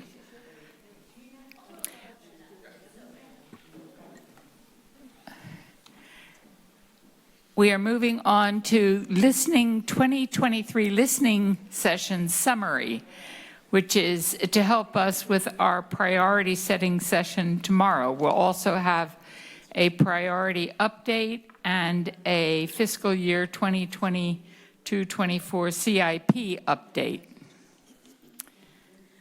Thank you. Thank you, Mayor and council members. I'm Lisa Lopez Rossi, the Administrative Services Director for the City of Half Moon Bay. And tonight I will be going through updates, including, as you mentioned, the listening session summary, the council priorities from last year work plan update, and then I will turn over the mic to our Public Works Director to finish up the CIP update. So just a quick reminder to everyone, the strategic plan does have its own web page, and it can be reached and it will include our strategic elements, the most current city council priorities, and a link to our capital improvement program. And that's the link for people if they need it to find the page.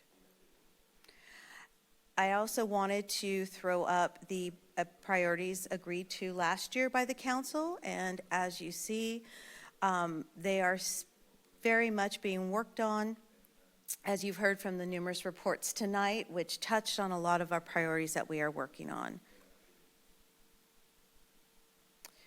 For this year, for the 2023-24 priority setting process, we actually followed our usual, which was we started with an online survey. We held 3 different listening sessions. One was virtual, 2 were in person. And of course, tomorrow we will do our priority setting workshop, which will help us define our work plan for the next 1 to 2 years. To begin, I want to give a quick summary on the listening sessions. As you all know, there is a summary document included in the packet, so I will just touch on a few important items that I think it would be good for the public and for council to know. In total, we had 103 participants in all sessions. This includes the virtual and the 2 in person. We had, as of April 13th, 21 online survey responses. We had actually originally stated 17 in the summary document, and as we turned the online survey back on after our priority session was postponed and got additional responses to the surveys. Of course, the main themes were affordable housing, specifically farm worker housing, community pool in regards to recreation services, public health, and emergency preparation and public safety. And as you know, January and February was a couple of months that really brought acute awareness to these last 2 topics. I thought I'd throw this up on the board for you. It gives an idea of where we are. Most of the priorities are in progress. There are different line items to each of these priorities, but overall, we have deemed that all of them are in progress, except for the yellows, which have been delayed for a reason or another, and we can talk about those, but all the information is currently in your priority update. And I should mention, I apologize, the listening session summary will also be posted on the website following this meeting. So before I go into the actual priorities, I wanted to also remind that there's a comprehensive, for the public, there's a comprehensive report attached to the agenda, and that also will be attached to the website following this meeting. So the first priority is affordable housing. We've heard a lot of updates tonight, and a lot of them fall under your priorities. And I just wanted to highlight a few things that were also going on in accordance with this priority. We should recognize again that the housing element is now posted for public review. That's really exciting, and we're all excited for our Community Development Department. And we also would like to include that 555 Kelly is on track, on schedule, and a lot of work is being done with that, as well as all the potential housing sites with which our Assistant City Manager talked about tonight. Also, in terms of short-term housing, as you all know, the original plan was to work with community-based organizations to distribute emergency housing. The overall project was eclipsed by the January 23rd shooting, and we had to step up and fast-track a lot of the projects that we had been working on. And with the collaboration with those same community-based organizations, the work has been extensive, and as you know, there's been a lot of success in finding short-term housing for people. And last but not least, I think it's important to mention in terms of the affordable housing funding, we have started work on the development impact fee study. We've actually came to you about last meeting to get approved for the consultant, and so work has begun on that as well. And if you like, I can go through these and then we can do questions, or we can do questions as we go through each topic. What would be your preference? I'm wondering if we need a detailed presentation on each of those items. Okay. I mean, we've been talking about these Exactly. routinely at almost every meeting and getting presentations. I feel, prepped and prepared for our discussion tomorrow on the housing topic. I can just flick on the slides, and if there's any particular questions that you have, and if not, then we can just go on to the next slide. Great. Okay. So of course, the next one's public health, safety, and emergency prep with the current projects listed. Any questions? Okay. Community and climate resilience and sustainability. I do want to mention one thing. The Climate Action Adaptation Plan is being split in two. So the Climate Action Plan will be finalized this fiscal year, with the adoption plan being put into next fiscal year to work on. So I would want more detail on that, like the thinking behind that. Okay. Yeah. Would you like to? Sure, I can add a little bit. Good evening, everyone. Maz Buzerginia, Public Works Director, City Engineer. The Climate Action Plan is essentially ready to move forward. We wanted to move on an adoption of that policy. The adaptation plan is still going through its process. We're doing some outreach. We're doing some outreach on the plan, but we're also looking at getting a consultant to support on the adaptation phase, which will take some more time. So we thought that we could break it up and adopt the first piece and then continue working on the second. Could you tell us maybe what each of them, what the focus is of each of those pieces, so we understand like how they come together? Sure. I think the action plan is more about the policies that are being set with regard to climate change and and what the community wants to do. So that takes into account a lot of the different ordinances on electrification that we've talked about, and a lot of those types of elements. The adaptation plan is how do we achieve those things? So it's really the next step. So how do we make that plan into action? That's very helpful. Thank you. Okay, and of course, a lot of these priorities will be discussed when Maz does do the CIP update. So, economic recovery and development. This one we discuss a lot, so you have been well prepped on this. Okay, and last but not least, transportation, circulation, and mobility. Okay, well, with that, then I will turn it over, and we will continue on with the CIP. Thank you.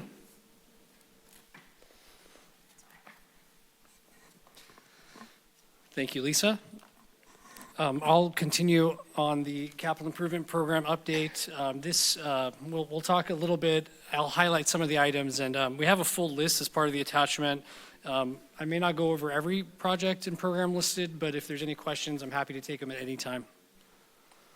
So just a quick overview of what I'll go through for the CIP component is what is the capital improvement program for folks that are unaware.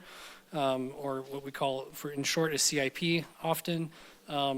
And then just a little bit about what the project and program categories are. The CIP document is split into different pots. They are broken into stormwater, economic development, which actually has some elements that are beyond just truly economic development, but we'll go in more detail when I show you that category. There's operational areas, parks, our facilities, the sanitary sewer system, streets, and trails. And just a little overview of what was currently adopted in the capital improvement program. We had 43 programs and projects listed for the 22-23 current adopted program. It had an estimated total of $16 million for the entire list of projects. Of that, not all of it was funded. 3.75 was through general funds. We had $6.5 million approximately from different grant funding sources, and the remaining balance of 5.9 was the funding that we were continuing to seek through grants and other means. So what is the capital improvement program? It's a document that helps identify current and future needs in a community to enhance quality of life experience for all users. And it provides some benefits, scheduling and programming. It provides orderly management of the projects and programs. And it also enhances our ability to get grant funding. So I'll just jump into the first category, which was stormwater improvements. We have a number of programs and projects ongoing. The one project I'll highlight is a outfall repair at Kehoe and Pilarcitos. This location is within the Kehoe watercourse. There is a pipe outfall segment that was damaged and broken and causing some localized erosion and concerns with the bank stabilization. So we have a project that's in design and environmental right now to repair that. This watercourse is has a lot of sensitive habitat. There's a lot of background on this, and so we're going through that process to get all the regulatory agency permits currently. So next I have the economic development piece. I won't go into a lot of details. I was going to highlight the downtown streetscape master plan, but that's coming up soon, so I'll leave that for our wonderful presenters for that item. Some of the things that we're continuing to work on are, we talked about the climate adaptation plan being split away from the action plan. And then we had some completed projects in this one. So obviously the action plan will be by the end of this fiscal year. That will be the goal to have that adopted. And then we had a rollout of our downtown street can replacement program. You may have seen the big bellies installed throughout the downtown corridor. Then I'll move on to our operational improvement category. This one has a lot of kind of more behind the scenes capital improvements that the city undertakes, such as our IT replacement program. We have a fleet replacement program. There's some, as well as large equipment. This is just a way for us to strategize our larger expenditures. And then a new item is looking at permitting software upgrade for this upcoming year, which includes the comment about the solar streamlining that was a part of the public comment earlier. So we will definitely look at that as part of that update. The next categories are parks improvements. We've got a number of parks in different phases of delivery. We have our implementation program that looks at smaller upgrades to playground structures and parts of different parks. And then we have our larger projects. The one I wanted to highlight tonight was the Smithfield Park Improvement Project. We have gone through a master planning process, which was approved a few months ago, and we are currently working on finalizing the design of the 35%. There is, that project is looking at doing a full design up to the 35% level and looking at grant funding sources. And what we are looking at is moving forward with a potential phasing approach on this one, given the size of the project. So we're looking at phase one being parking lot improvements, as well as a water line improvement for fire hydrant and irrigation needs. Next, I'll highlight our facility improvements category. There's a number of different programs in this as well. Some of the more routine maintenance, like our sidewalk replacement and repair program. We have our urban forestry management program, which this past year was a very expensive item and likely will be for the next year as well, given the amount of storms and damage we have seen along the coast side. And I wanted to really highlight our courtyard project as part of this. That facility is under construction. We are looking at establishing the sensitive habitat corridor for the sensitive species as part of the project, encompassing our driveway approach and formalizing that access point to the courtyard, as well as a refuse area for our storage of materials and sand and refuse for sorting. That project is moving forward, and we are looking to complete construction hopefully within the next 4 months. Next, I have the sewer improvements program. Luckily, we've done a lot of work on our sewer improvements. We've done a major rehab on one of the largest pump stations that we have, and we've been continuing to work on our other stations. We do our point repairs, which is looking at areas of broken pipes and replacing those segments, as well as looking at inflow and infiltration, making sure that we have nothing commingling with our sewer system, and many other things. The one area is we did identify an area of main repair that needs to happen, so that's the new project. It's just called the Safeway Sewer Main Repair. It's a public main that we are looking at designing and moving forward with that repair. I will mention that we will be coming back for this, but there's also other costs with their sewer improvements which are not related to our collection system. There are facility improvements for the treatment plant and that infrastructure. That's not something that we have in our CIP, but we will be having conversations on moving forward. Next up, I have our street improvements program, and this has a number of different projects on the highways as well as within our local streets. The one project I wanted to highlight is our Highway 1 Safety North project. That's the one with the signalized intersection at Terrace and the implementation of a Class 1 bike facility from Main Street to Spindrift on the north side of town.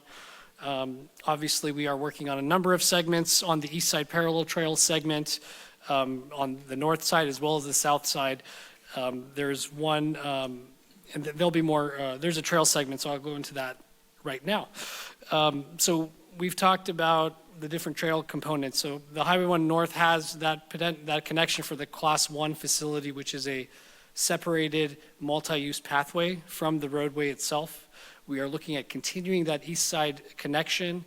There is funding available from the federal earmark from previous Representative Jackie Spear of $2 million for the Parallel Trail North Segment 2 project.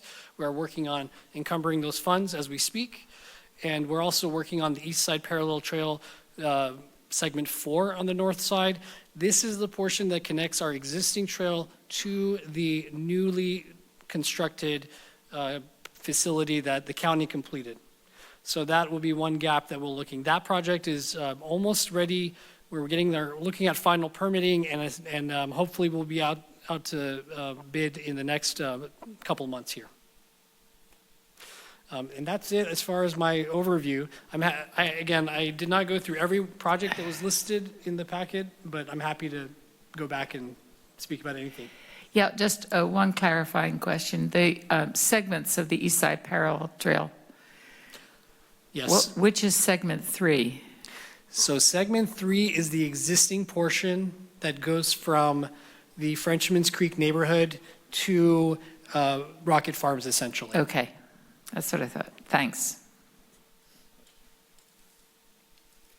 Yeah, just one quick question, Maz. During the flooding, I remember the electric room and the pump station was under threat. So I'm just wondering, is the 50,000 that I see funded here address preventative action from that flooding, or what's that looking like? So, no, because what you're referring to is the plant, so that is part That of. wasn't the pump, okay. That's part of the, yes, that is part of the overall treatment system and the JPA costs, which is a little different. This budget is more specifically for our collection system. Just curious, is anything being done then as part of the JPA to They are work looking, on that? they are looking at that, and there will Training. be more conversations about that sooner than later. I know that they're doing a study on the electrical room and looking at alternatives for how to mitigate that issue, whether it's raising it or relocating that particular building, as well as other major infrastructure improvements that are needed. Right, because that would be quite serious. Absolutely. If we can't keep that. And we're running, also, right? you know, Integral is doing a study too, yeah, right. Okay, thanks for clarification on that, thanks.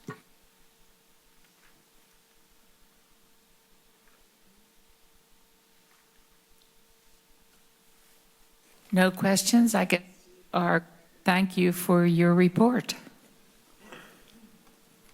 Thank you, Maz. Mayor, the staff recommendation is to receive and accept the reports by motion, so if we could just get a motion to do that, please. Okay, can I have a motion, please? So move. Second. All in favor? Aye. Aye. Anyone opposed? No. We move on to item 3C.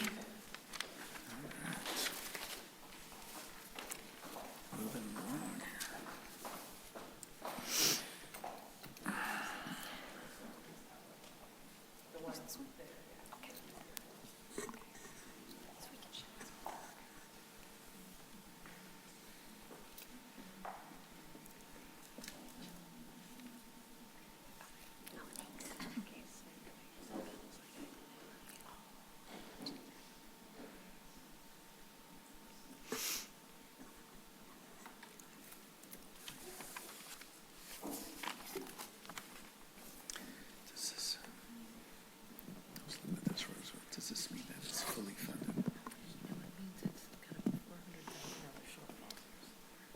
No, here, the next one. Great. Thanks for the assist, Maggie. Good evening, Madam Mayor and Council and Community. My name's Karen Decker. I am the Economic and Community Vitality Manager here at the city, and I'm joined by your Economic Development Consultant, Erica Wood. We're really pleased to be here with you this evening to present on the Downtown Streetscape Master Plan. This project is in our part of our capital improvement program that you just heard about from Maz Borzagnia. It's informed by the Coastside Recovery Initiative, and we're here tonight seeking authorization to officially kick off Phase 1.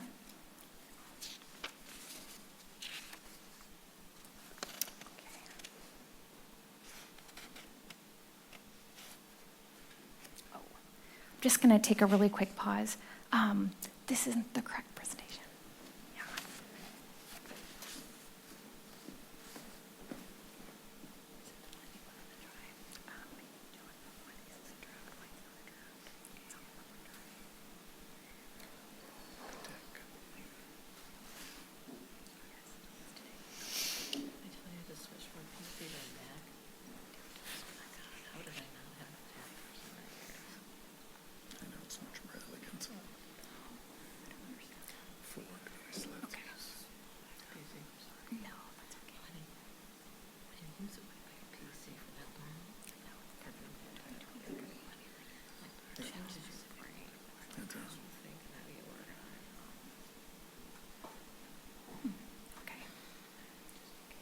Well, part of CRY is being resilient. So we're just going to roll with it. And, you know, I think that there are some fans out there that don't prefer PowerPoints, I hear. So I'm happy to just kind of speak openly. And thanks for rolling with it, Erica. And thank you for all of you as we're adjusting back to in-person. Really appreciate you extending your grace. As I was saying, Erica and I are here to talk about this important project to our downtown corridor.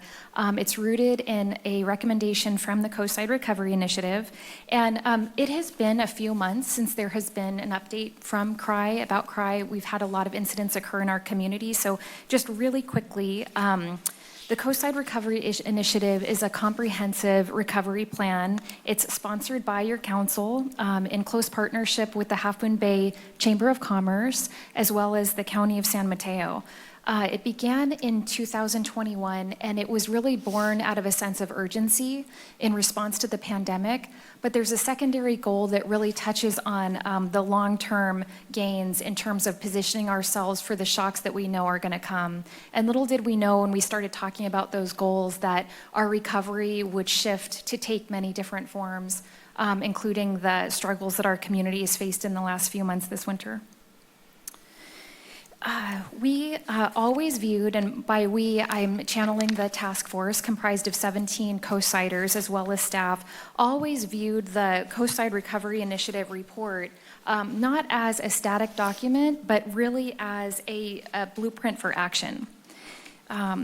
We recognize the need, or your city council recognized the need for additional economic development capacity on the coastside and approved the creation of the Economic and Community Vitality Division out of recognition of that need. We know that we need to establish regional economic development connections, and we need to tap into expertise beyond the coastside. And we've made great strides in doing so. We've made a lot of gains with the College of San Mateo, with philanthropy, with the county and state leadership. We've joined and contributed to economic development associations. And part of the Coastside Recovery Initiative geography is unincorporated San Mateo County, which is large swaths of District 3, the largest district in the county. And as we all know, former Supervisor Don Horsley retired after a very successful career, many contributions to the coastside, and we welcomed Supervisor Ray Mueller. I think unfortunately, he was sworn in and brought on board very urgently in response to the winter storms and then the shootings that occurred on January 23rd. Staff, after some of those incidents had a couple months took place, Erica and I actually recently sat down with the supervisor who was just getting a chance to catch his breath and start building his staff. To brief him and his colleagues on the Coastside Recovery Initiative and how we have, how much impact we can leverage together when we don't work at cross purposes and we rally around coastside needs and resources. We see the blueprint and the recommendations, there are 15 on the report, as part of a broader economic agenda. We know that we need to include work-adjacent issues as part of that broader agenda. And by work-adjacent issues, I mean issues that are really critical but that don't comprise one of the recommendations. Some examples could be childcare. If we don't have adequate childcare on the coast, we're cutting off a huge segment of the population that's not able to earn a meaningful income or sometimes any income at all. We know that means digital infrastructure. How can you be a student, or how can you hold down many different jobs or participate just in modern life without reliable connectivity? How can you go to appointments or shop on Main Street or go to work if you cannot access roadways? And we have the unfortunate distinction of even having a sinkhole that got a whole persona on Twitter. So we certainly have our fair share of infrastructural challenges, and all of that, in our opinion, is related to economic development. I had a beautiful slide that that showed a series of headlines from the Daily Journal and the Half Moon Bay Review, and that showed funding that we've been able to secure and relationships that we've been able to build. But we'll save it for another time. All that to say that a lot of progress has been made. We've been busy. We've seen over $6.5 million return on investment in terms of securing funds to actually implement some of these 15 projects. One of which is represented in the Capital Improvement Program, and that is the Downtown Streetscape Master Plan project that fell under the purview of Team Vibrant. You'll recall that there were 4 working teams with the Coastside Recovery Initiative, and Team Vibrant really focused on the importance of having really active, beautiful, vibrant commercial and community spaces, and really tying that to overall community health and economic vitality. So Erica is going to walk us through that particular recommendation and then talk to you about a selection process that we just underwent in terms of selecting a firm that would focus on phase 1. Phase 1 being the community engagement and preliminary conceptual design for the project. Great. Can you hear me okay? Good evening, Mayor and council members. Really excited to be here and to have an opportunity to talk about this project, which has been in the making for a while now. So as Karen mentioned, one of our teams really wanted to create more vibrant commercial and community spaces in our region. So we spent a lot of time talking about what is a vibrant space. And basically, the takeaways were these are places that are attractive, they're easy to get around, they're places you want to spend time, maybe eat at a local restaurant, shop at a local store, experience some community activities. And we recognized that there was more potential for vibrancy in our beloved downtown area. So when it came time to think about a firm that would have the interest, the experience to help us out with this big goal, and to design a request for proposal process, we really held the purpose of both economic development and community development front and center. And that really informed how we went about creating the RFP, as did alignment with other strategic goals that the city has put forward, some of the city's great existing work, plans like the housing element, all factored in. Another important piece of the request for proposal was we asked firms to specifically tell us and demonstrate their commitment to values of diversity, equity, and inclusion. This has been a through line that's been important to us throughout this work, and that really proved to be a differentiator. So when you create something like this, you always wonder, will anybody respond? Will there be any applicants? And we're happy to say we had a record number of 10 submissions by our close date, which surpassed expectations. There was a lot of interest. And it was really important to us that we had a thoughtful process to go from those 10 submissions to our finalists to ultimately the firm that we're excited to be working with. And as part of the process, we put together an interview. And the interview consisted of internal city staff, but also people from the community, external stakeholders. So we had the president of the Downtown Association on the panel. We had a member of the city's Architectural Advisory Committee. And that really garnered a lot of positive feedback. From the firm's point of view, they really got the signal that we were going to go about this in a collaborative way, and they got to know some of the key stakeholders. And from the people who participated on the panel, they felt like, wow, the city cares, they're taking my opinion to heart, I'm part of the process, and it was a way to establish that early buy-in for a project like this that we know is going to be key. So we're excited that Tool Design emerged to the top. This is the firm that we are recommending to work with. This is a woman-owned, Oakland-based firm. It is clear that they have the right experience, they're the right fit at the right time. Their proposal blew us all away. It was clear they had done their homework. They had beautiful visuals of our downtown area.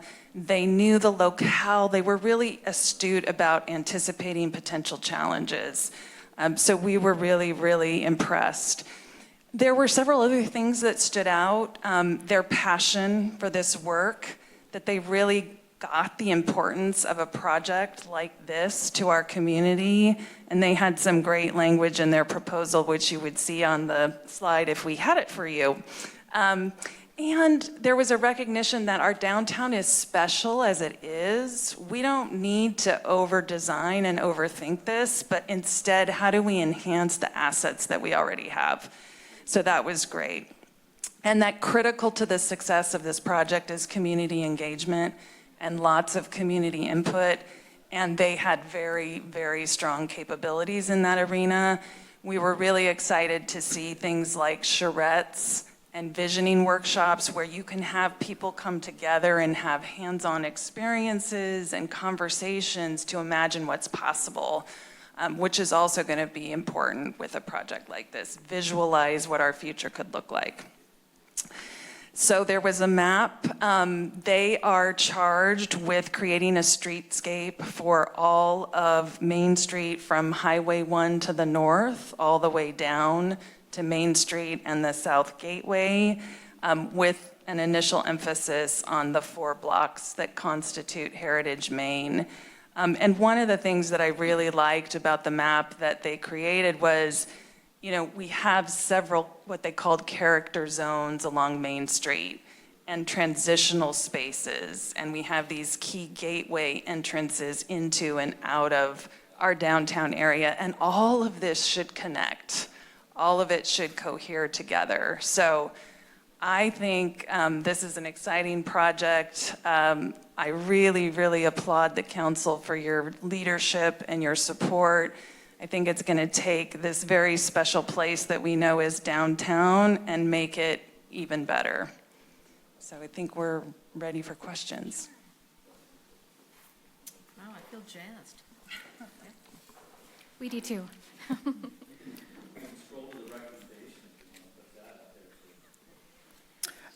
No, I think this is great work, and I'm really glad that you found a terrific partner to work with in terms of tool design.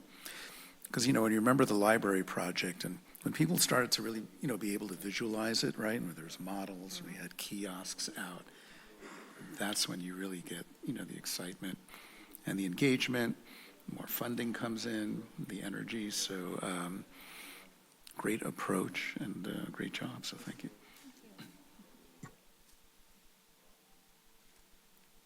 Ditto. I think it's very exciting, and I like the diligence that you applied to the request for proposals, and I think the proof is in the pudding with 10 applicants, and I think it's a very exciting time for our city, so thank you.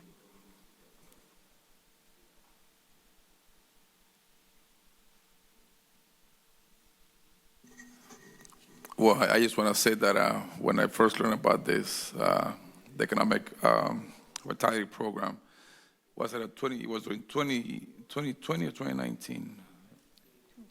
It was 2020.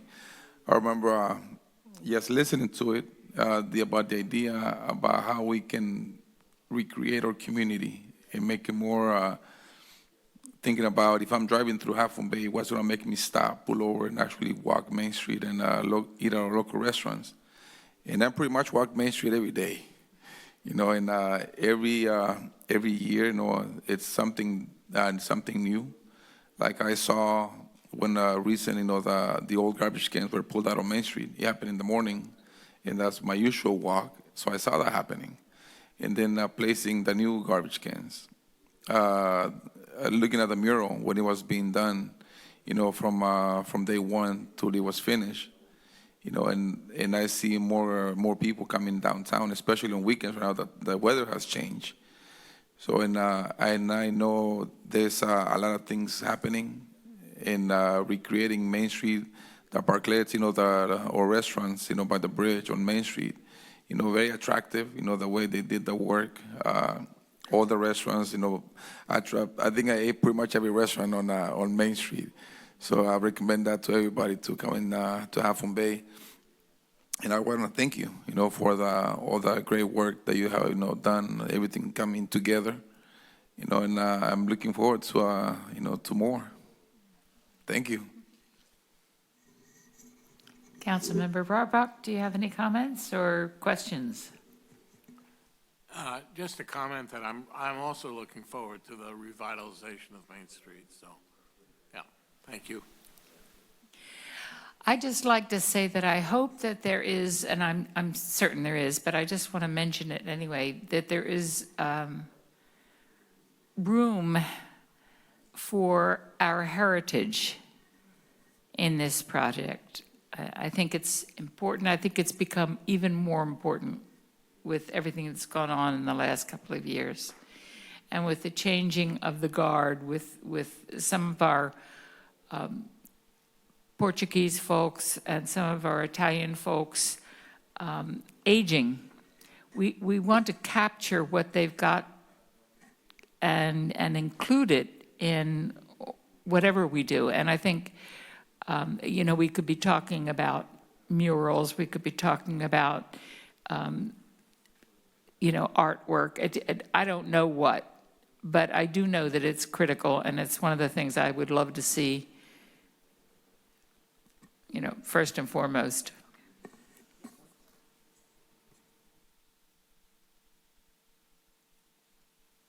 I guess the other thing is that with the industry of farming and the industry of fishing, make sure that they are also included in some way. Now, that may not be the streetscape place, but they are critical, and they're part of what make us special. And I'd like to see us really work at developing new and innovative approaches and more inclusion. Thanks. So I will ask for a motion. I would like to make a motion that we adopt a resolution that authorizes the city manager to execute a professional service agreement with Tool Design to prepare a downtown streetscape master plan in the amount of $232,730, and two, authorizing the city manager to negotiate and execute professional service agreements in an amount not to exceed $100,000 for project management and other consultant services related to completion of the downtown streetscape master plan. Second. May I have roll call, please? Councilmember Brownstone? Yes. Councilmember Rohrbach? Yes. Councilmember Reddick? Yes. Vice Mayor Jimenez? Yes. Mayor Penrose? Yes. Motion carries. Really wonderful presentation. I'm sorry about your slideshow. Oh, it was for the best. Thank you. Okay, we will move on to item 3D, general plan safety element preparation. Just a moment, but I will, full disclosure, say, one, they saved it. That was amazing, and I think it was even better without the PowerPoint slides almost. I've seen both, but I might have been the cause for the deletion of their item and the other one being up on there, but for full disclosure, but I really want to applaud them for their work and efforts in general, and to save the day in terms of that presentation. So, and I apologize because this one's going to be back to that dry presentation that others, including Mr. Ullum, so appreciate, I know, online. But I'll be quick. I know the evening is upon us, and there's one other item after this. So thank you, and I have the clicker.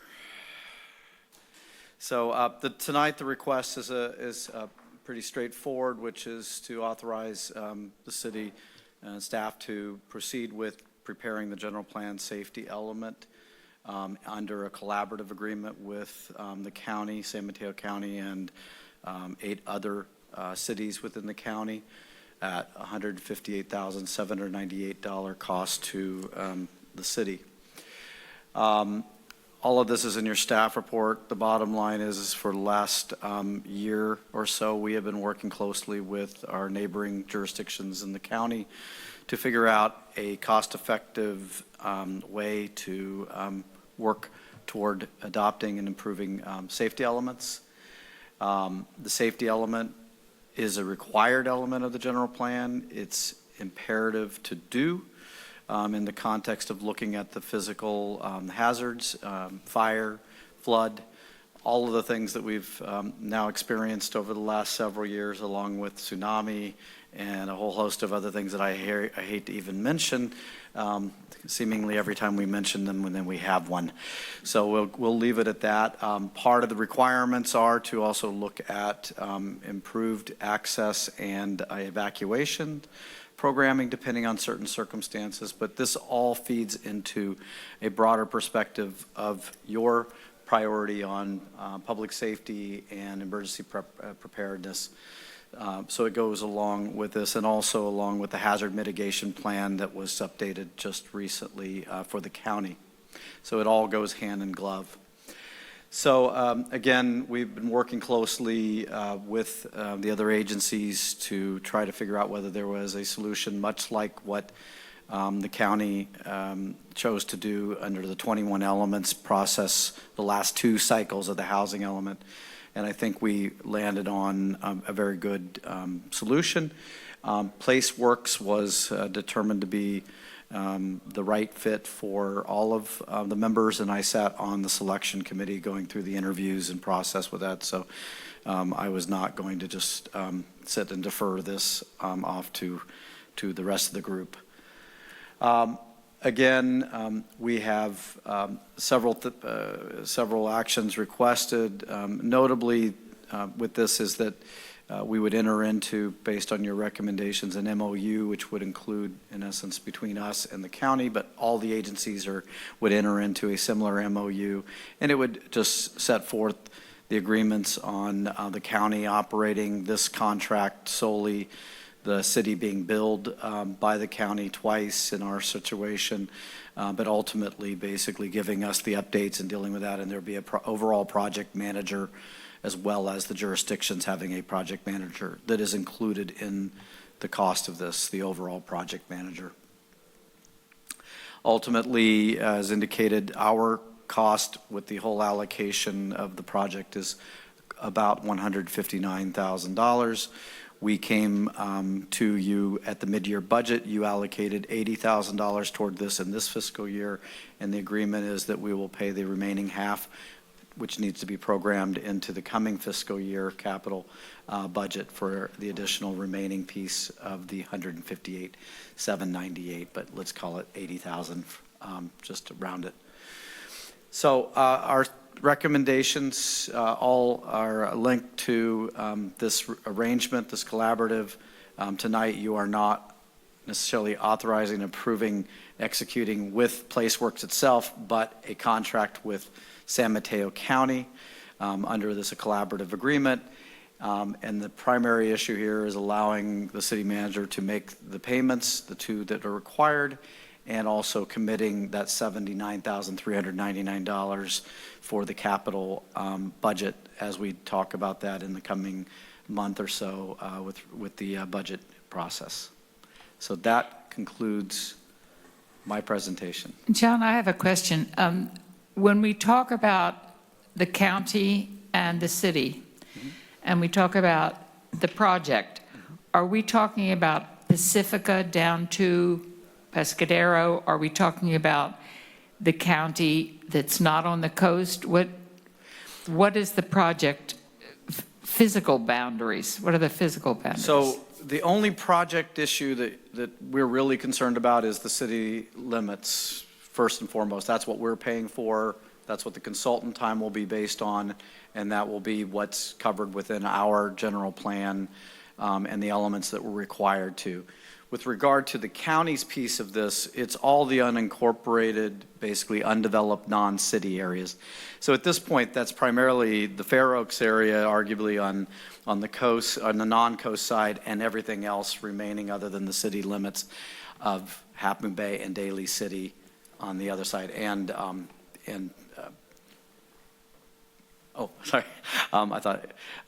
So everything else. So part of this conversation has been a very close conversation with county staff, because obviously there's a lot of integration between the city and the county boundaries. So we are looking to coordinate and collaborate on public meetings, on public opportunities for outreach, and we've already been working on those concepts and ideas. So there is a fairly seamless kind of movement between the Mid-Coast Community Council ideal here, the city, and ultimately looking to the south as well.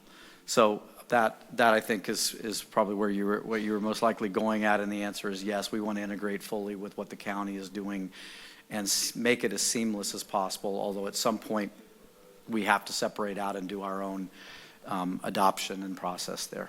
Great, thank you. Anyone else on council have a question or a comment? Okay, so may I have a motion, please? Mayor Penrose, just a reminder, we should ask if there are any public comments before we take our motions. Yes. I don't have any hands raised on Zoom, so if there is anyone who would like to comment on this item, please raise your hand. Okay, I think we're good. Okay, that closes public comment. May I have a motion? Yes, I move that we adopt a resolution authorizing accepting the memorandum of understanding between the City of Half Moon Bay and San Mateo County for participation in a multi-jurisdictional safety element project from May 1st, 2023 through May 1st, 2026, and that authorizes the mayor to sign and the city manager to attest to the MOU, and authorizes the city manager to issue payments per the MOU, which includes $79,399 in the current and subsequent fiscal year, and for committing to appropriating $79,399 to the FY 2023-24 capital budget.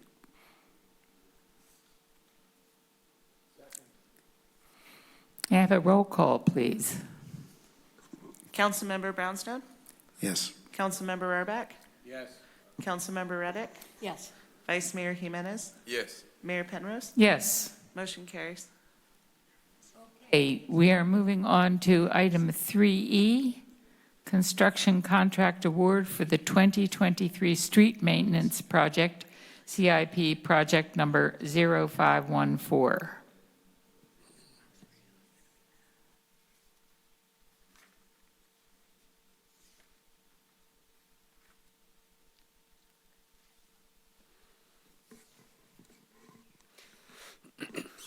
Thank you, Mayor, Council, and community. Maz Bazarginia, Public Works Director, City Engineer.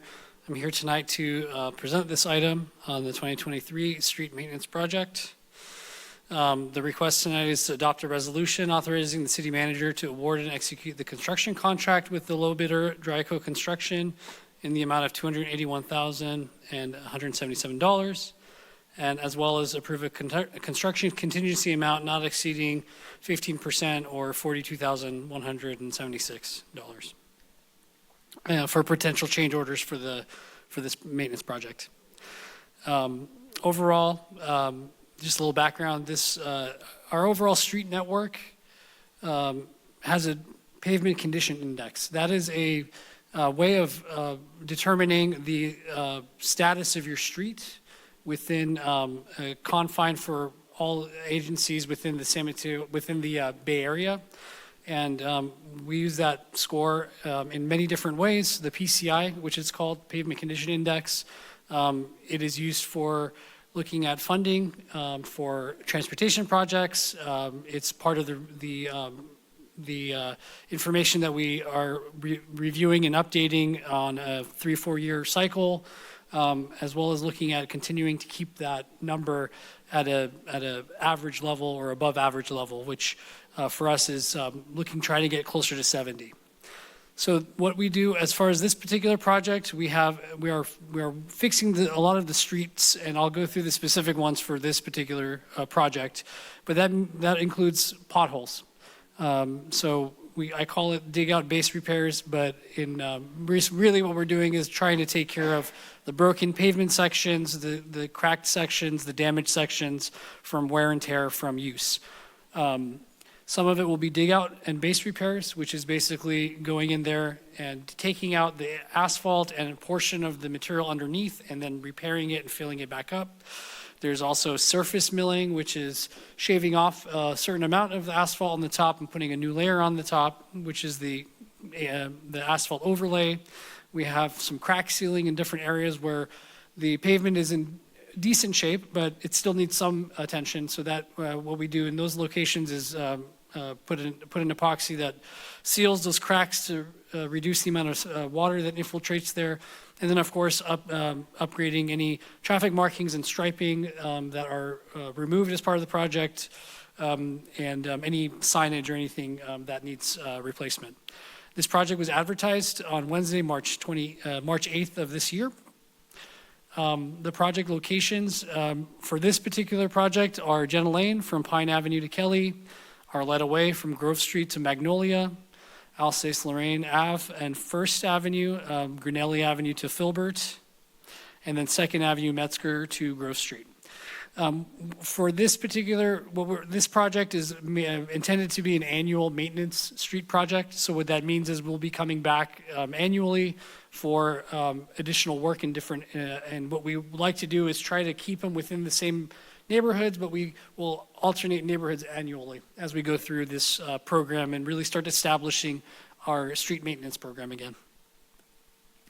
So we received, the bids were opened on March 29th. We received 5 bids at the opening time, and we had the lowest bidder at Dryco Construction that came in pretty low under the engineer's estimate. There was some uncertainty with the bidding environment given a lot of the fluctuation in the market, so we weren't sure where we were going to head. So we were a little conservative on our estimate, and in the good way, the bids came in lower than the engineer's estimate. So that's not a bad thing. So this item was on the council agenda for the 4th. However, late on the 3rd, we received a bid advisory from a nonprofit group, the Foundation for Fair Contracting, with some concerns with wage theft and noncompliance with apprenticeship laws, and citing a number of infractions and violations. Dryco had an opportunity to expand on that, and they did deny the allegations. There were prior claims involved that were resolved. There was a process, a formal process through the courts, and they paid penalties and updated and modified their internal process to avoid that in the future. And so with that understanding, and our city attorney's oversight, they found no evidence of any active state investigations. So that's why we are here tonight with the recommendation to move forward with the contract. And so with that, I'll leave it at the recommendation. And if there's any questions, I'm happy to answer it. I just have a question about if a council member lives near one of those streets, I can respond to that. Thank you. Yeah, thank you for asking about that. So this is a maintenance project, and there is an exception to the typical 500-foot rule for repairs and maintenance, and this is a routine type of contract. So I do not see a need to recuse. Because if the project continues, it's going to get all of us eventually, right? That's the other basis, yes. That's the goal. Right. Thank you. Thank you, Maz. Questions from, yeah. Actually, a question, comment. Is there anything we can do about the Main Street Bridge? Maybe a patchwork on the surface? It's getting pretty bad, and I didn't see it on the list. Yeah, no, absolutely. We have actually another project for the bike slurry and bike lanes for the bike safety project. That was approved, I believe, 3 meetings ago. And that area, that does cover the Main Street Bridge, so that part of that will have some minor repairs on the surface. We have to come back to the Main Street Bridge discussion at some point in the future, but as far as the surface improvements, we will be taking care of that as part of that project. Other questions or comments? Okay, may I have a motion? I do want to just check on public comment. Thank you. I keep forgetting because there's no one from the public here. Well, there are two people from the public, valued members of the public. I have no hands raised, Mayor. Okay, then may I have a motion?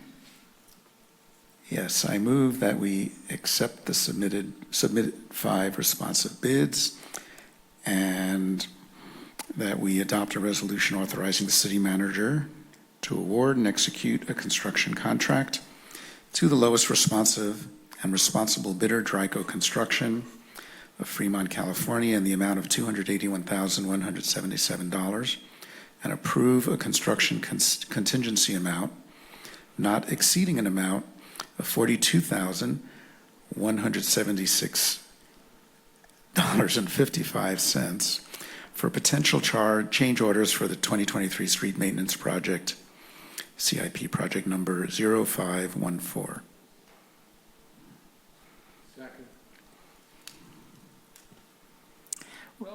Roll call, please. Councilmember Brownstone? Aye. It was that 55 cents that really threw me there for a moment. But yeah, aye. Yes. Councilmember Rohrbach? Yes. Councilmember Reddick? I'm voting no because I'm concerned about the history there. Vice Mayor Jimenez? Yes. Mayor Penrose? Yes. Motion carries. Thank you.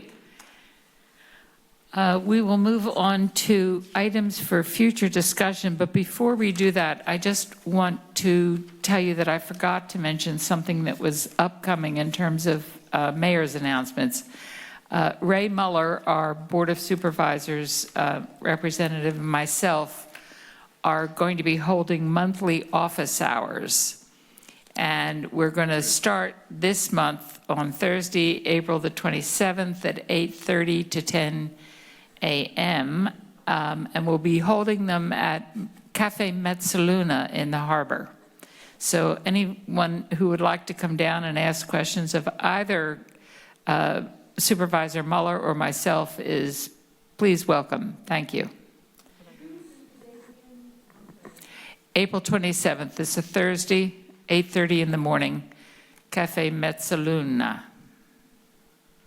Not the restaurant, the cafe. Yeah. Okay, for future discussion, possible agenda items, anything from the council? Seeing nothing, City Council reports. Seeing nothing, I adjourn this meeting.